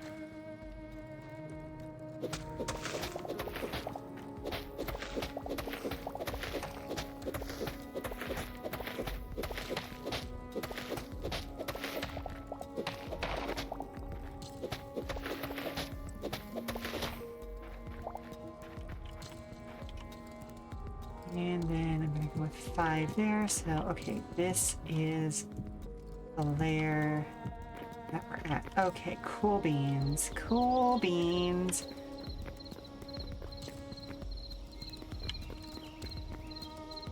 We go 1 and 2, so that should tell me where. Yep, okay. Gives me a strong idea of where this needs to go to.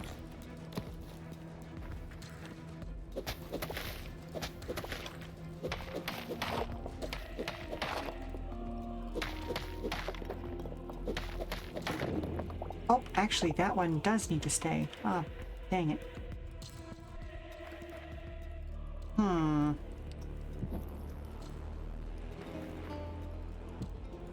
That stays. That stays. But this is the part that gets knocked out. Okay.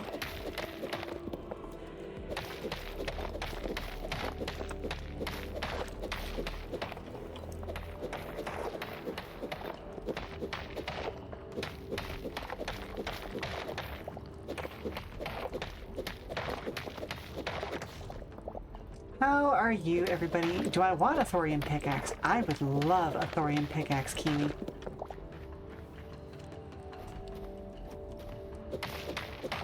If you've got a spare, or just a thorium to spare, I would absolutely love one.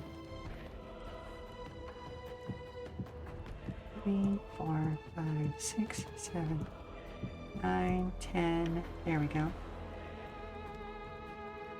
You're welcome to take some thorium from your chest, or you can bring one by and leave it in front of your house. That's fair enough. There is a chest towards the front of my house that you can absolutely drop it off in, or you could just bring it on over. I'm gonna be here for a minute, so you know. Go ahead and enclose that, and then that. Again, I am so happy that those T-junction now.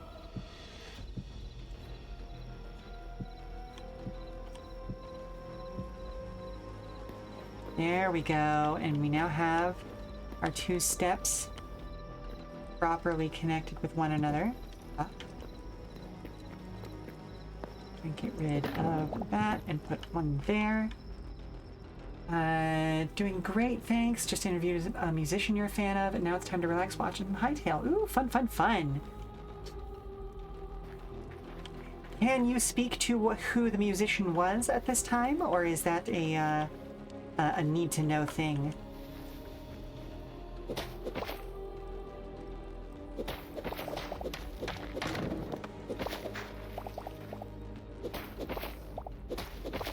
You'll have to do so later. You're at work. Oh, okay. There's a chest just inside the front of my house.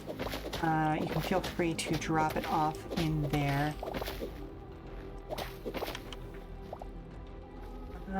Okay, so that tree just exists there. Okay, cool.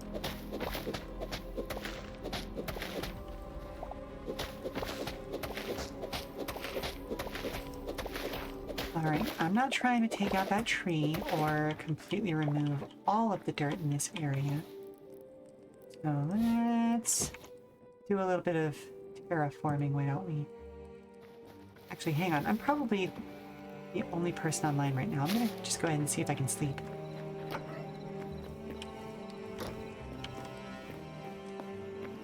You can. Her name is Josie Breckner. She's done a lot of game soundtracks. She gave up some time for a charity stream the other in the pipeline. Ooh, very nice, very nice. Oh, we love that canopy as well. Neat.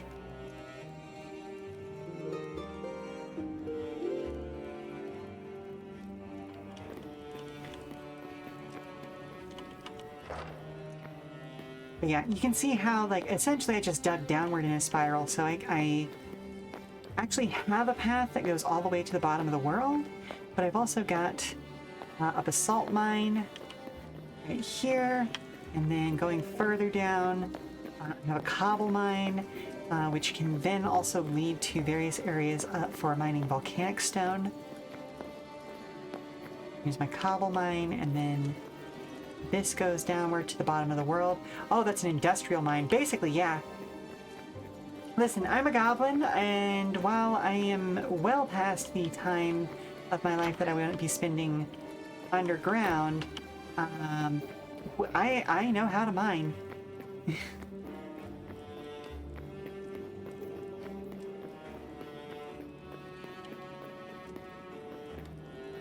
So, heading back up to the surface.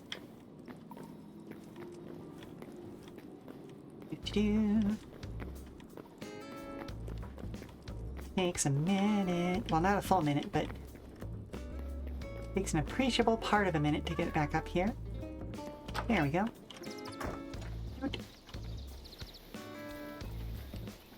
But yeah, I tried to leave as many trees and things natural.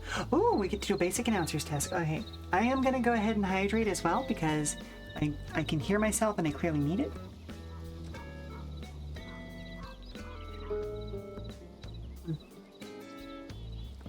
So, okay, well, I guess I'll hydrate more then.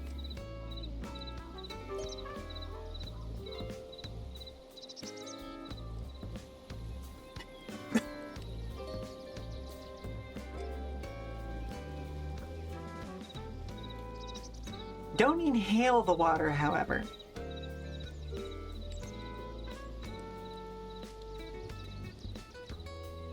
It has a great effect, yeah. It's just a fun reuse of Vignon's built-in effect, but I have a lot of fun with it. Alrighty, let's see, where did that go? There it is. Yeah, water should only go down one pipe. Exactly. Yeah, don't try to spontaneously evolve. Right? I don't have lungs. I'm not a Gilblin. Okay, so, this basic announcer's test is, it's something that was created in the 1940s as a cold read test for prospective radio talent to demonstrate clear speaking, breath control, enunciation, all of those sorts of things. So this is specifically from Radio Central New York.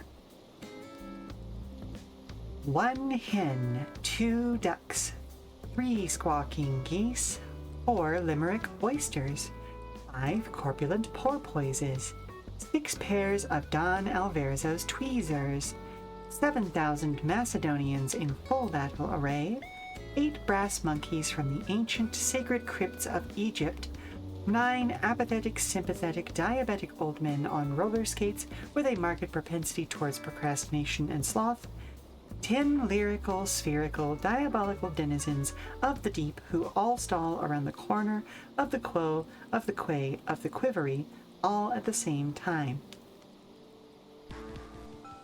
It is a fantastic vocal warm-up. It is also a great way to get yourself speaking in a specific cadence so that you are nice and understandable, no matter who is trying to listen.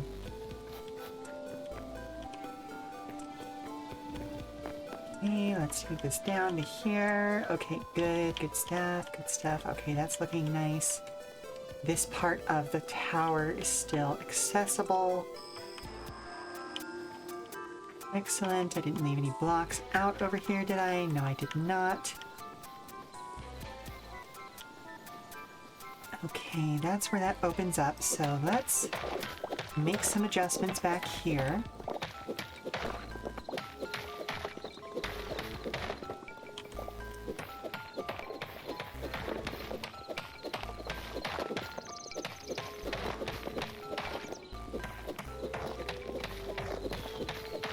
I need to go check the other side, but I'm fairly certain what I did was I just kind of left a little sort of open room behind the stair unit. Hello? Hello? Pick up? Oh, I'm full. That's why.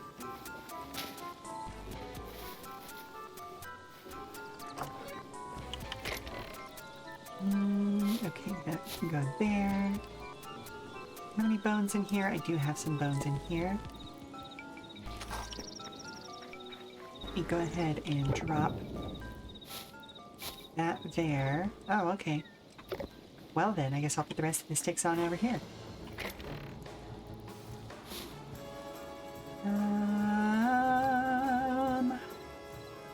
Huh.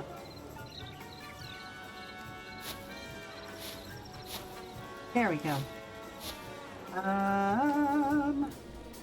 You have to try that. I'm told that you're too soft-spoken to hear sometimes. That was well executed. You didn't notice any breaths either. Awesome. And it is on Wikipedia. Yeah, just look up announcer's test or broadcast. Let me actually pull up the specific name. Yeah, it's just announcer's test on Wikipedia. And there's a few different tests on there. Another one that I use as my advanced announcer's test that has me jumping between various languages fairly quickly. Iron. Okay, why are you not one stack? There you go. That up to there. That in there. Okay, I think that's everything I need to deal with right now. Now that's... Ooh, which languages? So German and French, I know. I want to say there's some Dutch in there as well. It's just a variety of European languages. Experience Vish. All right, so you will get a hydration and then the advanced announcer's test as well.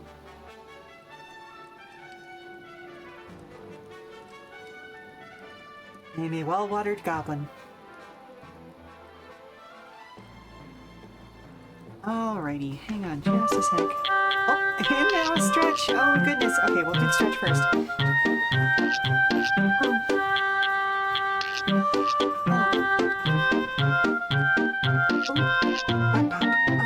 Another one. Yeah, everything all at once. Thank you very much for taking part in the Care for Your Streamer. Your spine will thank you. Exactly. Okay, so this one is the advanced announcer's test, at least as far as I am concerned. It was written in the early 1950s by Mike Nichols for WFMT in Chicago. It's a radio station. The WFMT announcer's lot is not a happy one.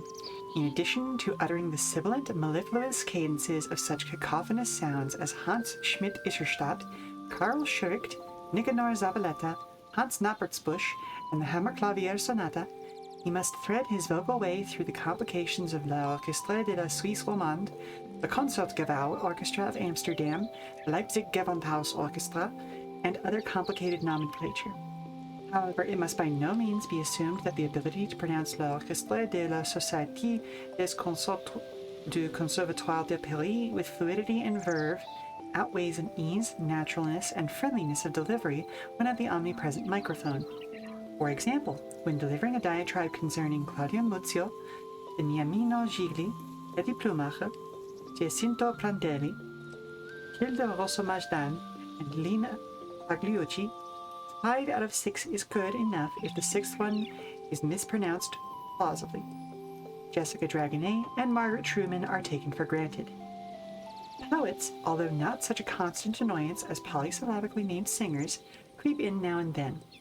Of course, Dylan Thomas and W.B. Yeats are no great worry. Composers occur almost incessantly, and they range all the way from Albinet, Alphin, and Ulrich through Wolf Ferrari and Zeissel. Let us reiterate that a warm, simple tone of voice is desirable, even when introducing the Bach cantata Ich hatte will Bucimurnis, or Monteverdi's opera La Incoronazione di Poppia.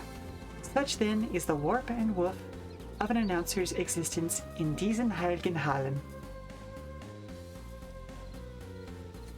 Woo! Okay. Alright, I need to actually bring up my full chat window to catch up with all that. It's fine, will thank me, otherwise you end up shrimping. Having a timer on your hydrate is so smart. I didn't in your chat had you drinking 3 bottles of water in 20 minutes. You're practically swimming by that point. Woof! Yeah, the damn composers. Like, it's, la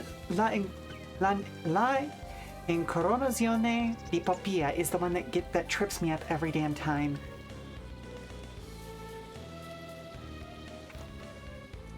Okay, what was I doing before? Right, I was checking the stairs over here.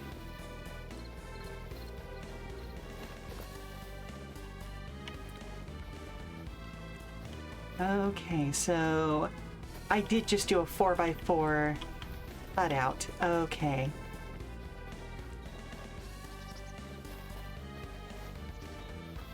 But yeah, I try to put basically everything on a timer. Like, sometimes it's funny to have the same thing happen over and over again. If I had some more, like, I don't know, exploitable things like a hammer block or something like that, I might try to put those on. Like, I wouldn't put those on as much of a timer as I have other things on, but most of my stuff is fairly complex.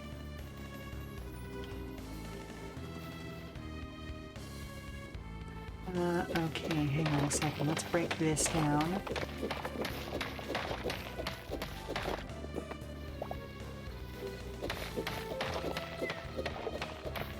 You have a timer on it now. Good, good. You gotta respect yourself as well. Because, like, it is always a good thing to be hydrated, but also there is such a thing as too much.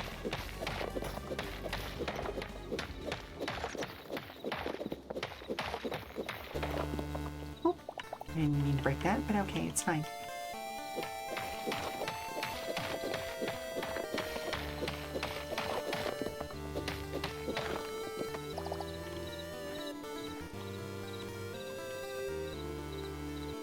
Okay, so realistically, I should be able to just kind of wall in this zone.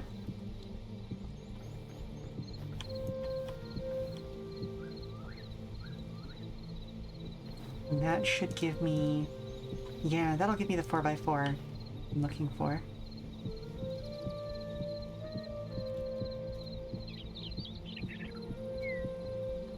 There we go. Ooh, I did also get the Brigador soundtracks yesterday, so I need to add those to this soundtrack. Or like, say soundtrack. To this playlist.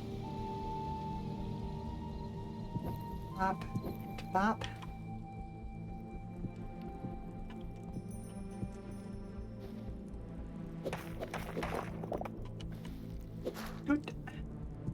There we go. Luckily, it was at the scheduled end of stream. Oh, fair enough, fair enough. Okay, so we've got a nice little space back here. I do think I'm gonna flatten this.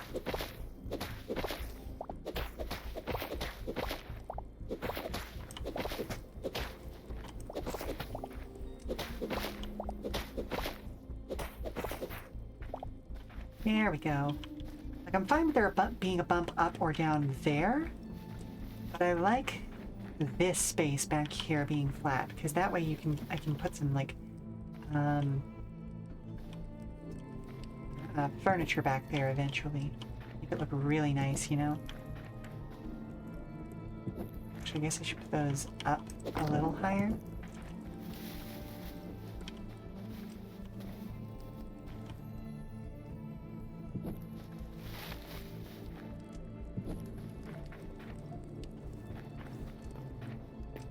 Okay, so that's now taken care of.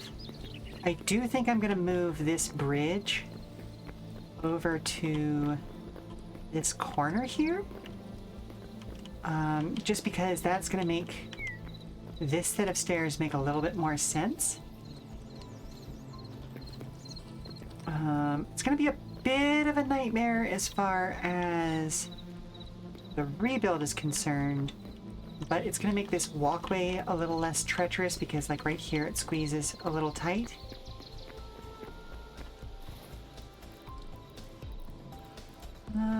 Where did those... Yep.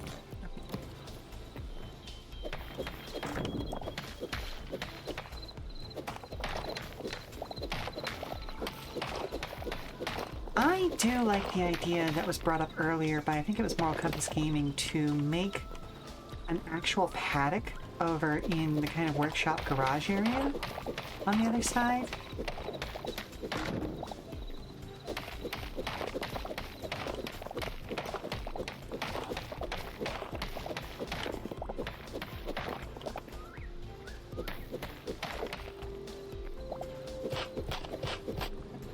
Let's see. Oh, hello, horse.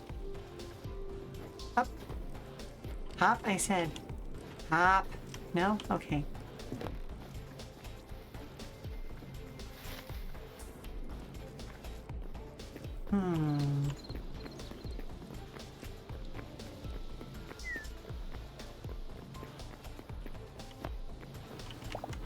There we go. Oh, no, that's not what I wanted to do.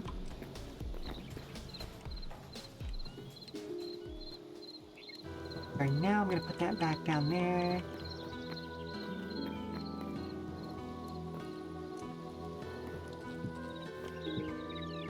Ooh, good, those do T-junction. Nice.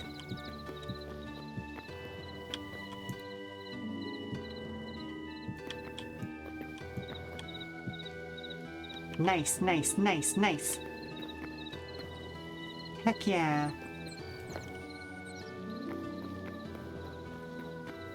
Okay, well, knowing that, I am going to destroy this block. And... bam. Awesome. Love that for me. Functioning as intended. Alright, so we need 4 blocks wide. Let's take out this. And let's see, this is on the outside, so this needs to be a defensive. No, sir! No, sir, you are not wanted. Go away. Shoot. Rude.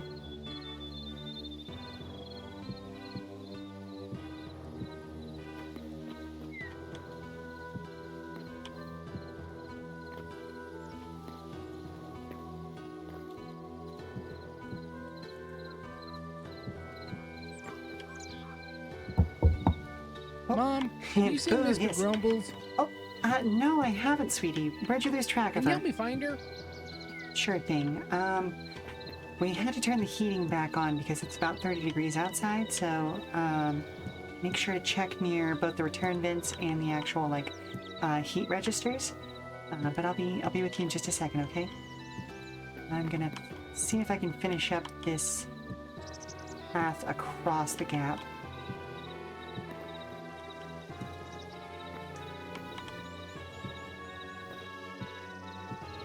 Even if I can just do a 2-wide path, that will get me across here. Oh no, I'm gonna go straight through a tree. Oh, beans. Well, maybe, maybe not. Oh.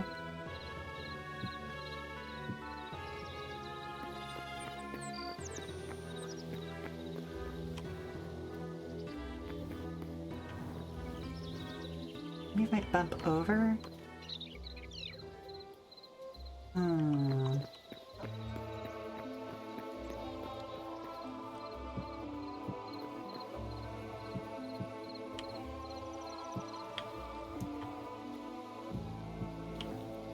Bop, bop, bop. Bop, bop. Okay, yeah, if I bump over by 2... Yes, Demon School, yes. That is on my soundtrack rotation. It is such a good game. Oh, it's such a good game. Oh, it's such a good game. everybody, you should go play Demon School. It is a fantastic horror comedy tactics game about college students with romance options and all that sort of fun stuff. But again, everybody is college students who are of the not only legal age of consent, but age of majority, so you do not have to feel bad about being thirsty for them. It's great. I love it. Way too many games get really thirsty about younger people than they should, and this is not one of those, so it's fantastic. Go check it out. It was also made by people who have a moral backbone and who vocally oppose using thirst encouraged even. Exactly. But yeah, they have a moral backbone and refuse to use stupid generative nonsense anywhere near their projects. It's great. Check out their stuff. Please, and thank you. Okay, so these 2 blocks, so let me real quick establish where this doorway is going to be. Bop, bop. Okay, so we are going to go ahead and take a quick 5-minute break. I'm going to go help one of my kids find his skunk, and then we'll be back for... It's probably going to be the last segment of today's stream, but we'll see. Y'all know how I am. I tend to overdo it sometimes. But yeah, we'll see. Okay, so see you on the other side. Alrighty, so check the queuing registers. Okay, no, you did, but then... Wait a minute, you're doing laundry earlier. Let's go check that.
Alright, we are back.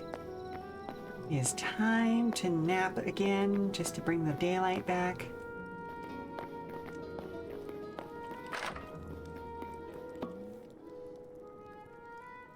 Oh, foo! Okay, hang on.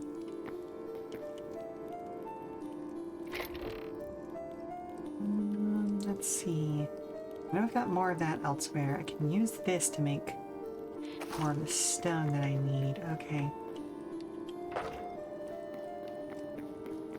Let's real quick go turn some of this cobblestone into something a little more decorative.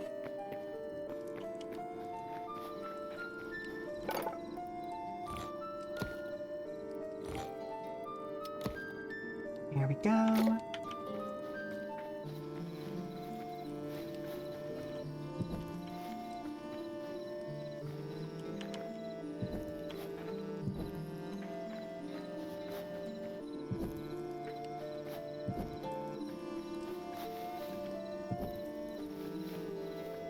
I keep these corners from getting too dark.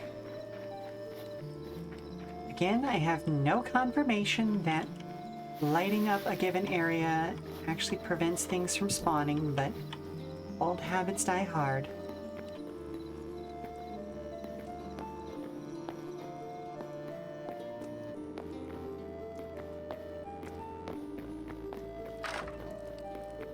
Is it late enough to sleep now? It is. Okay, awesome.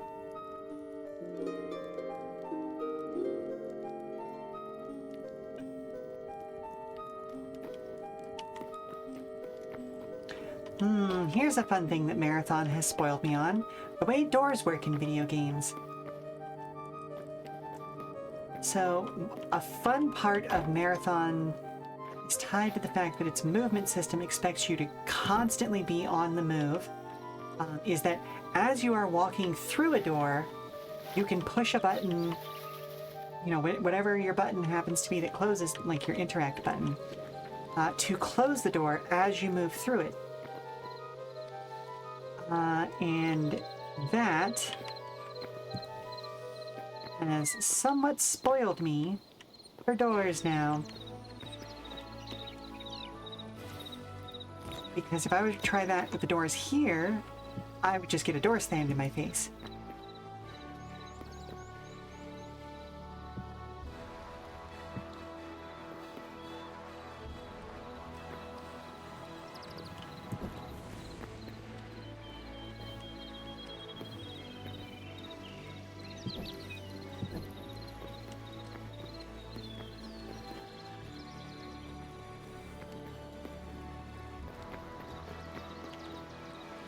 Oh, you know what? That does make sense. That does make sense past me. So let's see what happens here. I'm gonna drop that like that. That there. I put that beans. Okay, so I was really hoping this would automatically corner to a block here. Doesn't look like it's gonna. That's a shame.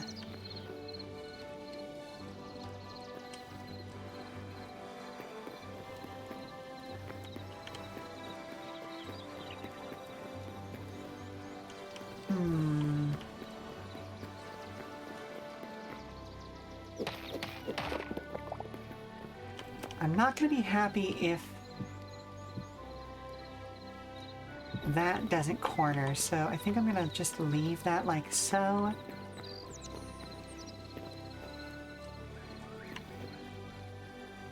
Oh, and I also need to extend the roof here. Interesting, interesting. Okay, so the roof on my main walk around also apparently needs to be adjusted a bit. Yeah, that's right, because the roof over here actually extends to beyond. Okay, well that'll be next week's project, I think.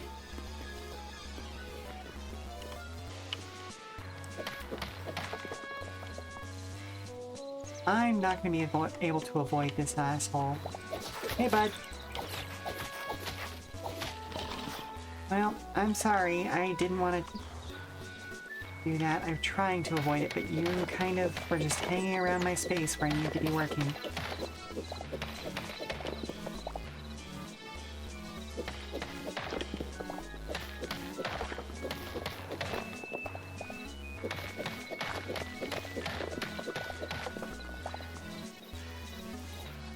You know what? While we're out here and while we have this space cleared up, let's go ahead and lay down our supporting columns, which are made out of a volcanic stone.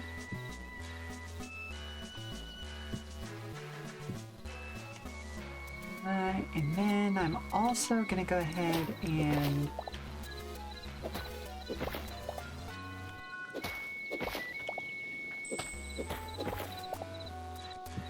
yeah, I am using the decorative rock, which isn't strictly necessary, but basically, like, I'm trying to create a visually interesting looking supporting structure for the whole thing. Okay, so this is also going to get extended. Oh, there we go. There we go. Hello, piggies. Hello, Weather! How are you doing today, my friend?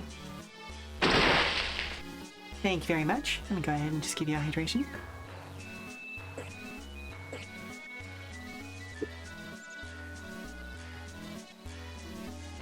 Good hydration, good hydration.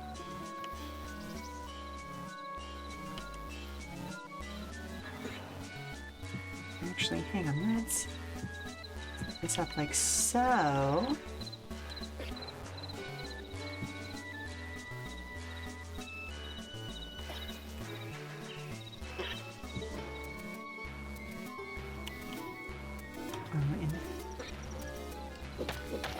And knock this down.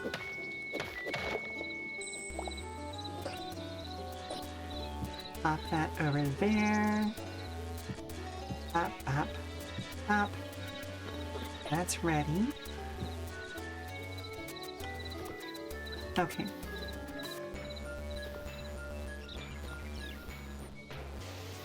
And I'm going to extend this one as well, because we're already out here doing this work. We may as well do it.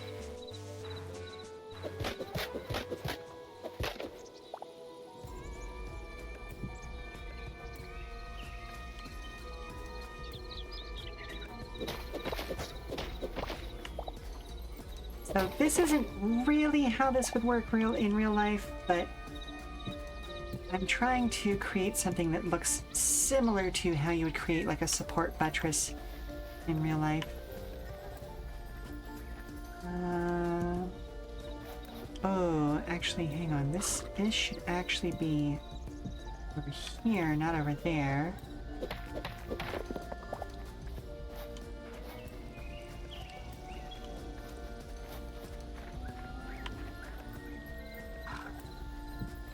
Up.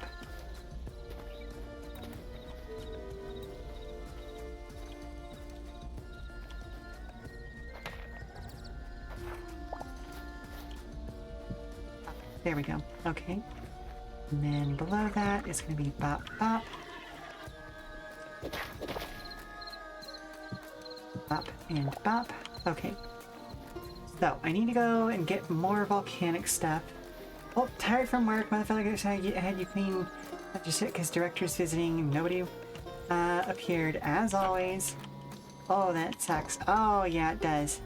Yeah, it does. And isn't that always the way? Like, you get hyped up because, like, oh, you want to look good in front of the big boss, and then nothing. Let's pull some volcanic cobble. Drop that in there. You can go over there, clear up some space. I think I'm done doing woodworking for right now, so I can probably go put those over in my more long-term storage area.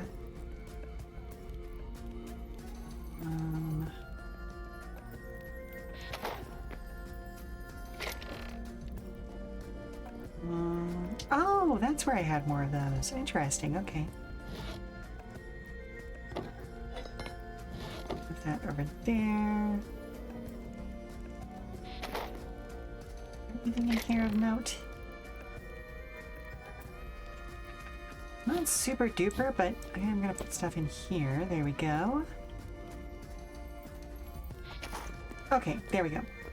I got one more day's supposed visit. You're getting edged. Oh, the worst. The worst.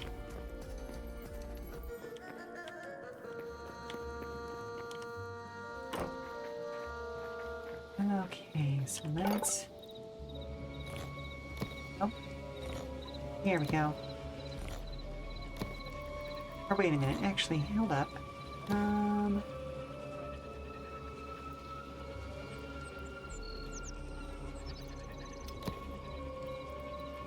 Volcanic brick that I can turn then into these columns. It is, yes. Okay.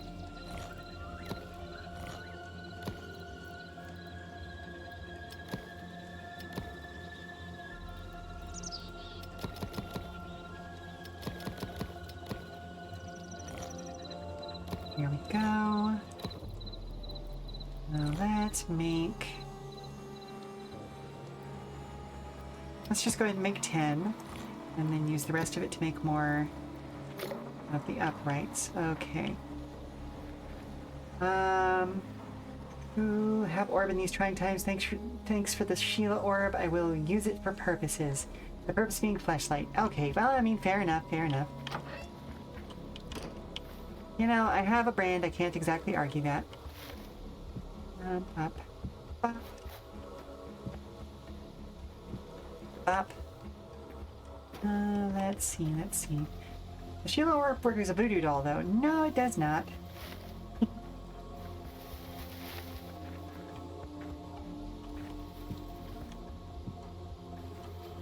Mostly because I don't fuck with other people's magic, you know? I am not a voodoo practitioner, nor a hoodoo, or any of that stuff, so I cannot guarantee the use of Sheela plushie orbs. I could be a squishmallow. I could absolutely be a squishmallow.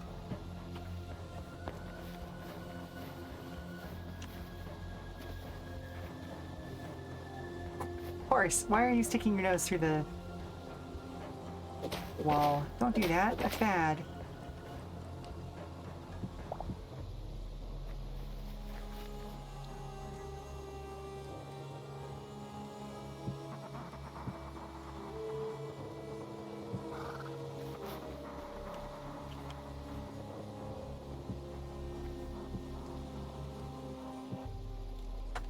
Okay, well now I have to go make more. Damn it. We need to find something to replace the whole voodoo doll thing, because voodoo is a closed religion and also very fetishized and culturally appropriate. Exactly. That's what I was talking about. Like, I am a practitioner of that particular religion, and therefore I cannot suggest people use that in that way. Okay, was that all that I needed, though?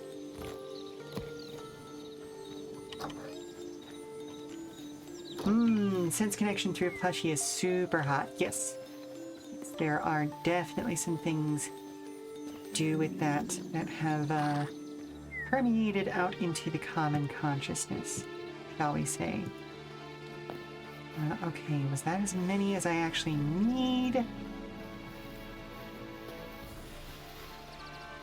Yes, okay, that gets those main supports done all the way around. Excellent.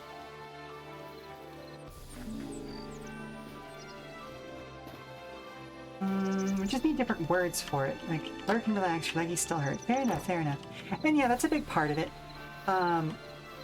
Because honestly, like, concepts like that exist in a lot of places all over the world. So they don't exactly have a monopoly on the concept, if you know what I mean. It's just a question of coming up with a neutral term for it. Like, here's the thing, anthropologically, it would just be a fetish doll. Not with the meaning that you think. It's just that fetish is also just the term for that sort of religious use item. But, you know, language is weird like that. So it could be a fetish doll, or it could be a fetish doll, if you know what I mean. Or is it just, oh, you don't know if voodoo doll concept even originates from actual voodoo practices, or if it's just fully Hollywood. So here's the thing, it's actually more closely tied to something that originates in European folk traditions. There's a lot of stuff in Hollywood that is advertised as if it's like, oh, this is some terrible thing from the far off, you know, unexplored colonial realms of it's just if you look inside the tin and it's like, okay, but that's just a thing farmers in like you know, rural European country X do. Like that's the thing. So like that particular tradition is tied back to some very basic witchcraft, which has to do with like making straw dolls containing like a hair of a certain person or things like that. But again, like Europeans have done it, Africans have done it, Asians have done it. Like it's just a thing. Like we as humans just kind of associate things that look vaguely human with being human.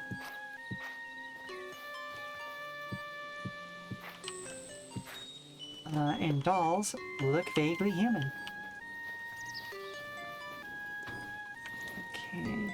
Sorry, I'm a little off track because I'm trying to keep track of what I'm actually doing here. Bop, bop, bop, bop, bop. There we go. Ba, ba, ba, ba, ba, ba. There's my decorative stonework. There's my decorative stonework.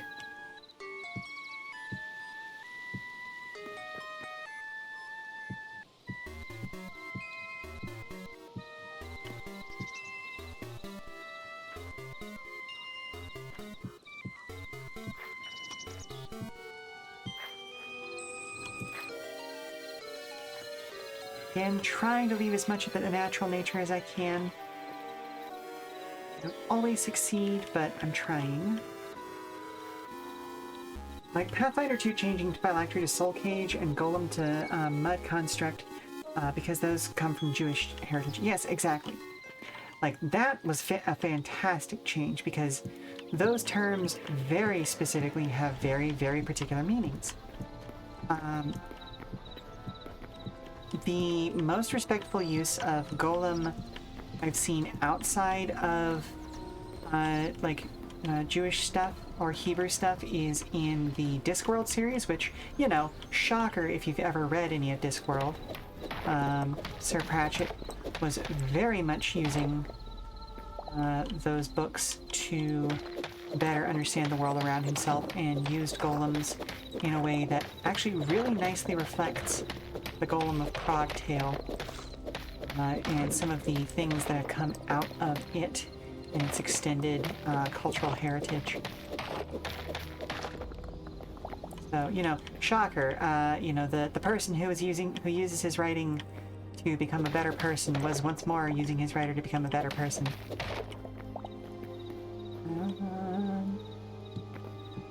Bop, bop, bop, bop, bop.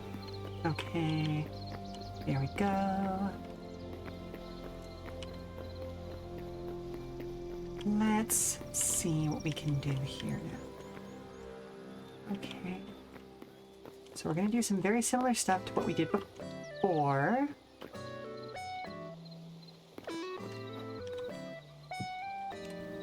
Pop that there. Pop that there.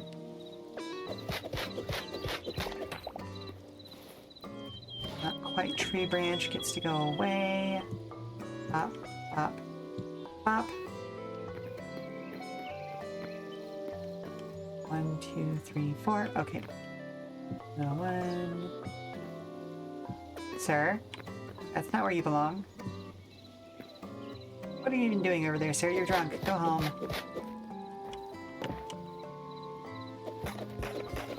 Laying down on the job.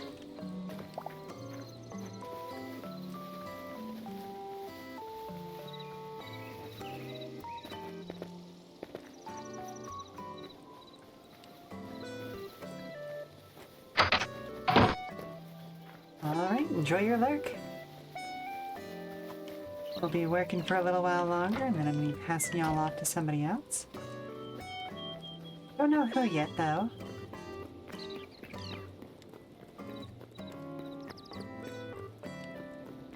Because God has cursed me for my hubris, and my work is never finished. Oh, it's true, though.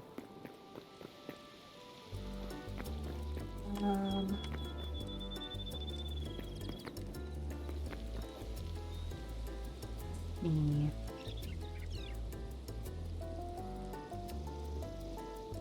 Oh, okay. Yep. One more. And one more.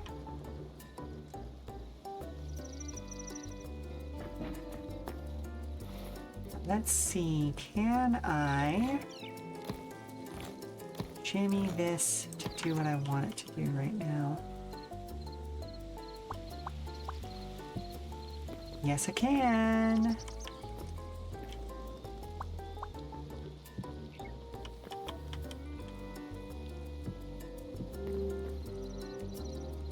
Heck, yes. Okay, let's get that over right there then.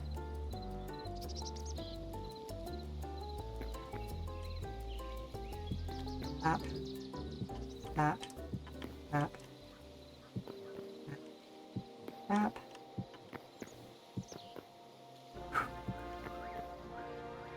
Yeah, you can tell I'm running out of steam because I'm not just incessantly yapping anymore.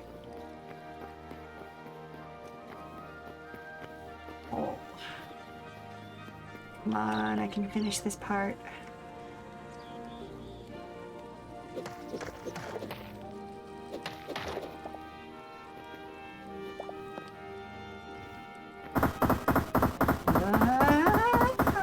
Whoa. Thank you very much for the Parawiggler Blast. How are you doing today? Hope you're doing well.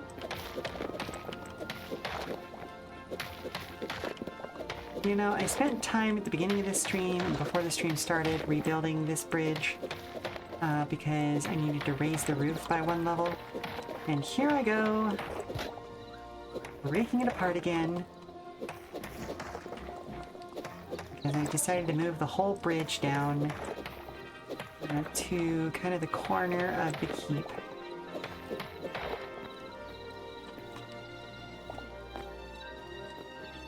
Is what it is.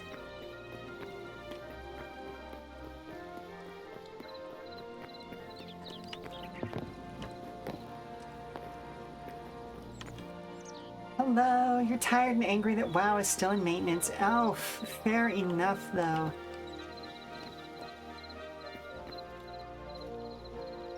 I know that Marathon was doing a maintenance earlier as well, and I am very much hoping that it will be done by the end of... Well, I know it'll be done by the end of the stream. At least I hope. Well, I hope. Bop. What? Bop? Maybe. Maybe not.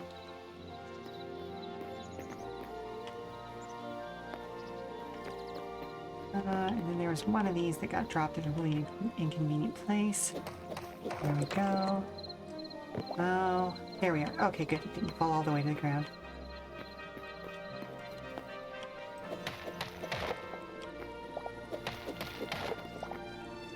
Oh, but then I fell to the ground anyway. Okay.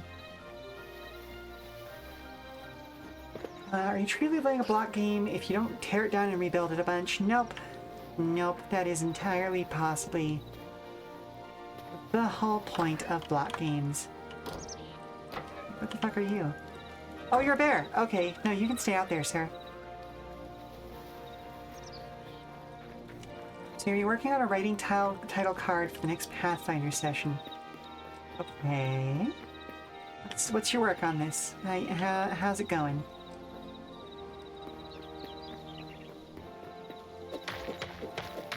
Ooh, we're gonna find out together if the game can make the twisty turn that I'm about to try and make it do.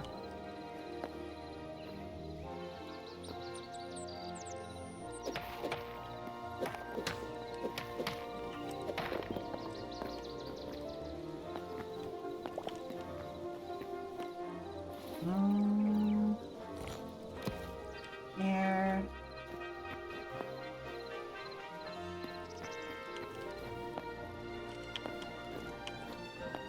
Let me up.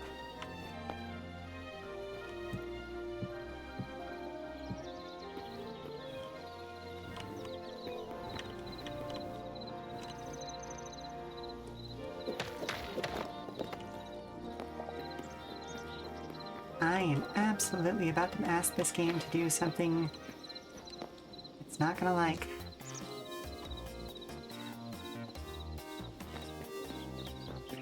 Ba, ba, ba, ba.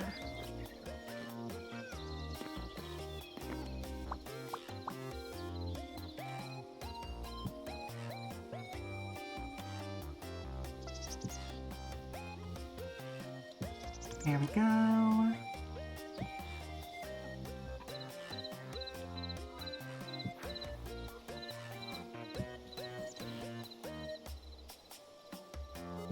Oh.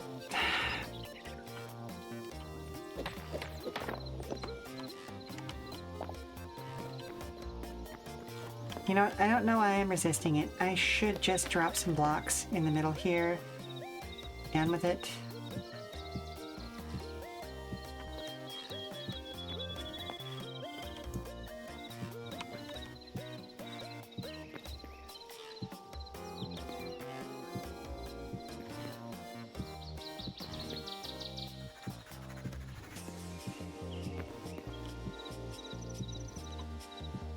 Darn it. Come on. There we go.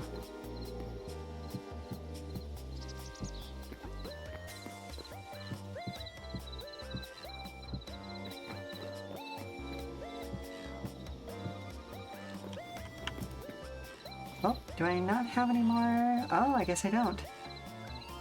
Huh. Been a minute since I ran out of basalt stuff.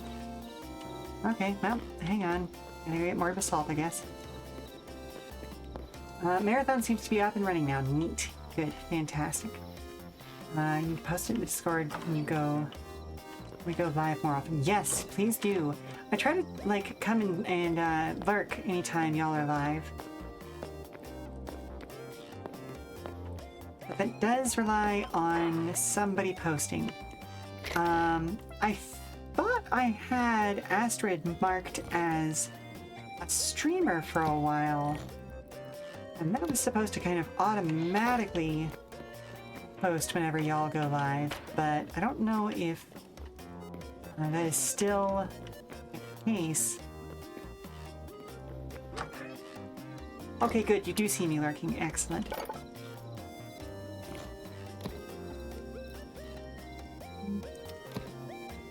Yeah, I'm just gonna make 100 basalt bricks because we always have a use for basalt bricks. But that being said, let's also make more of those. There we go. Okay. It's odd. You just always been posting it yourself. Interesting. Okay.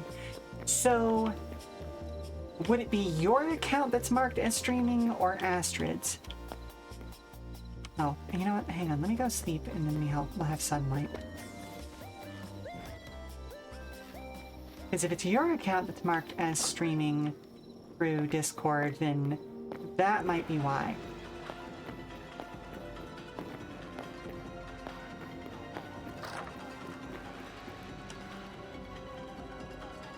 It would be Astrid, she's the one who's the streamer. Okay. Alright, I thought that was the case. I'll check it once I am offline here. Dang it. Here's, I get got by the marathon habit again. But yeah, I'll check it when I get off stream here, and let's see what we can do. It's a little bit finicky sometimes because the bot is, well, I mean, it's a free bot. What do you expect, you know?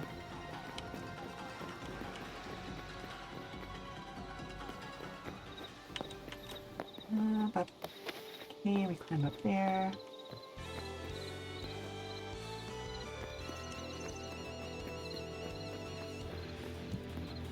Oh yeah, I got that good Wuxia superhero bullshit.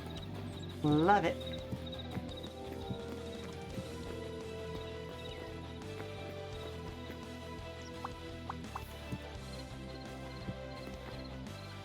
Goodness gracious. Okay, there's another game that if I can get more people to play it, I will be so happy, is Wandering Sword, which is what we're playing, like what we're listening to the soundtrack of right this second. And holy moly, is it ever worth your time. Classic, ridiculous, over-the-top wuxia action.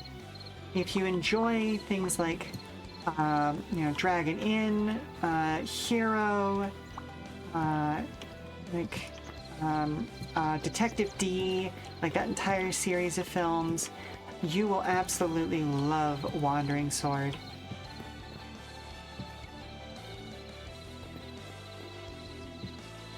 I played it for easily 100 hours on stream.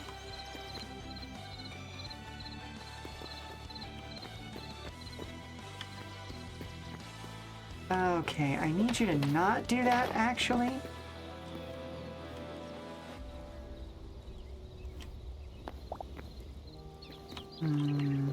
That's gonna be tough to mitigate, because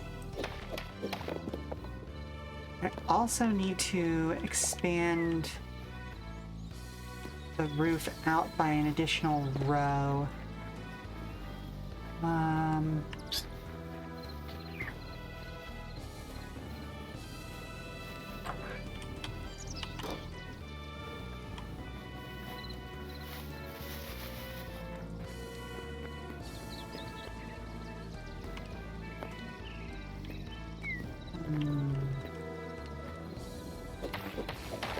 You know what? Starting that change here is probably actually going to be a smart way to do it, because that way I am not fighting that issue up top. Let's see. Now, how do I get over there easily? This is going to be the next problem.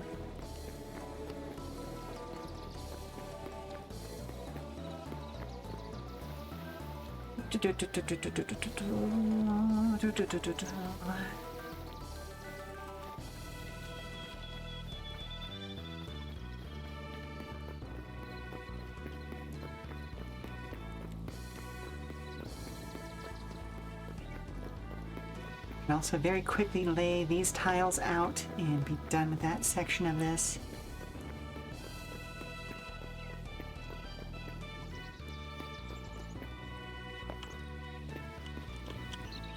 Potato, bop, bop, bop, bop, bop, bop.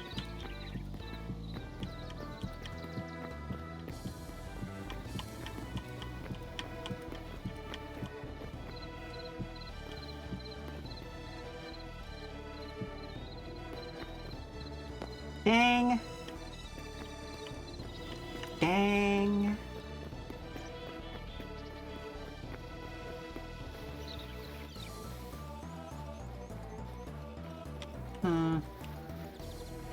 Alright, what I may do, because I'm starting to get a little bit weary, I was thinking I was going to go for another segment, but you know, the day is catching up with me faster than I thought it would, so I may just go ahead and call it here-ish.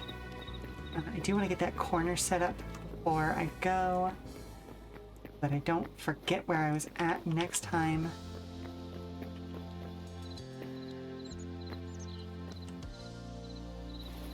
Let's see. Okay. Let's go down here. Crouch. Up. Up.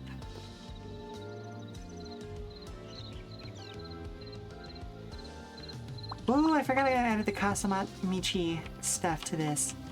Ah, there's another great game by a great group of people. Promise Mascot Agency, made by the same folks who gave us Paradise Killer. And for my 2 cents, probably some of the best Yakuza media we've gotten in the last few decades. And yet, it is about running a mascot agency. I do not understand how they managed to make that work, but they did. It is a very strange game, and I love it.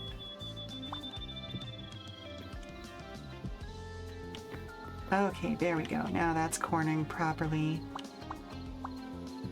Bop, bop. Okay. That should be working correctly now. Okay, so we got a huge roofing project to continue next time.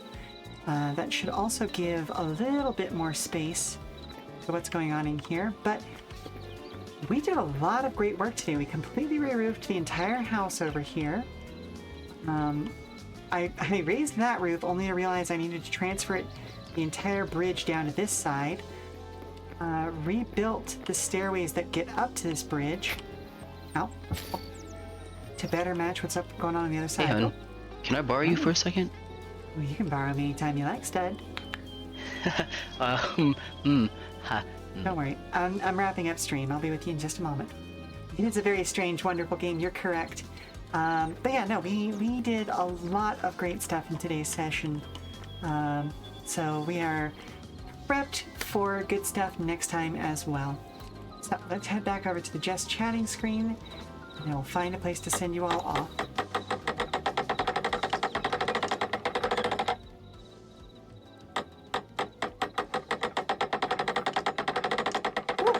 So, thank you very much for stopping by, weary travelers.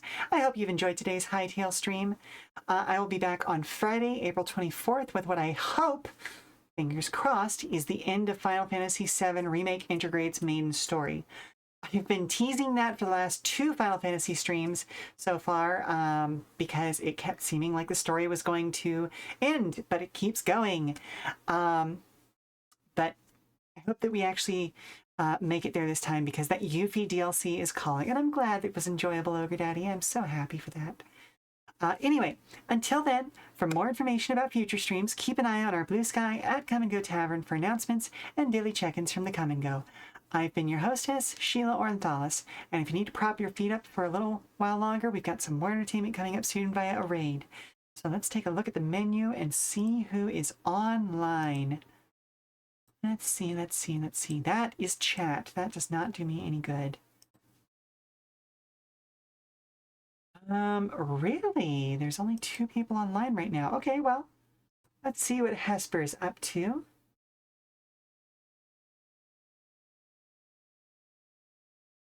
Well, right now she's marked as just chatting, but we're gonna raid over and see what she's up to, because she's only been streaming for about an hour now, so good chance she's going to be going for a while yet.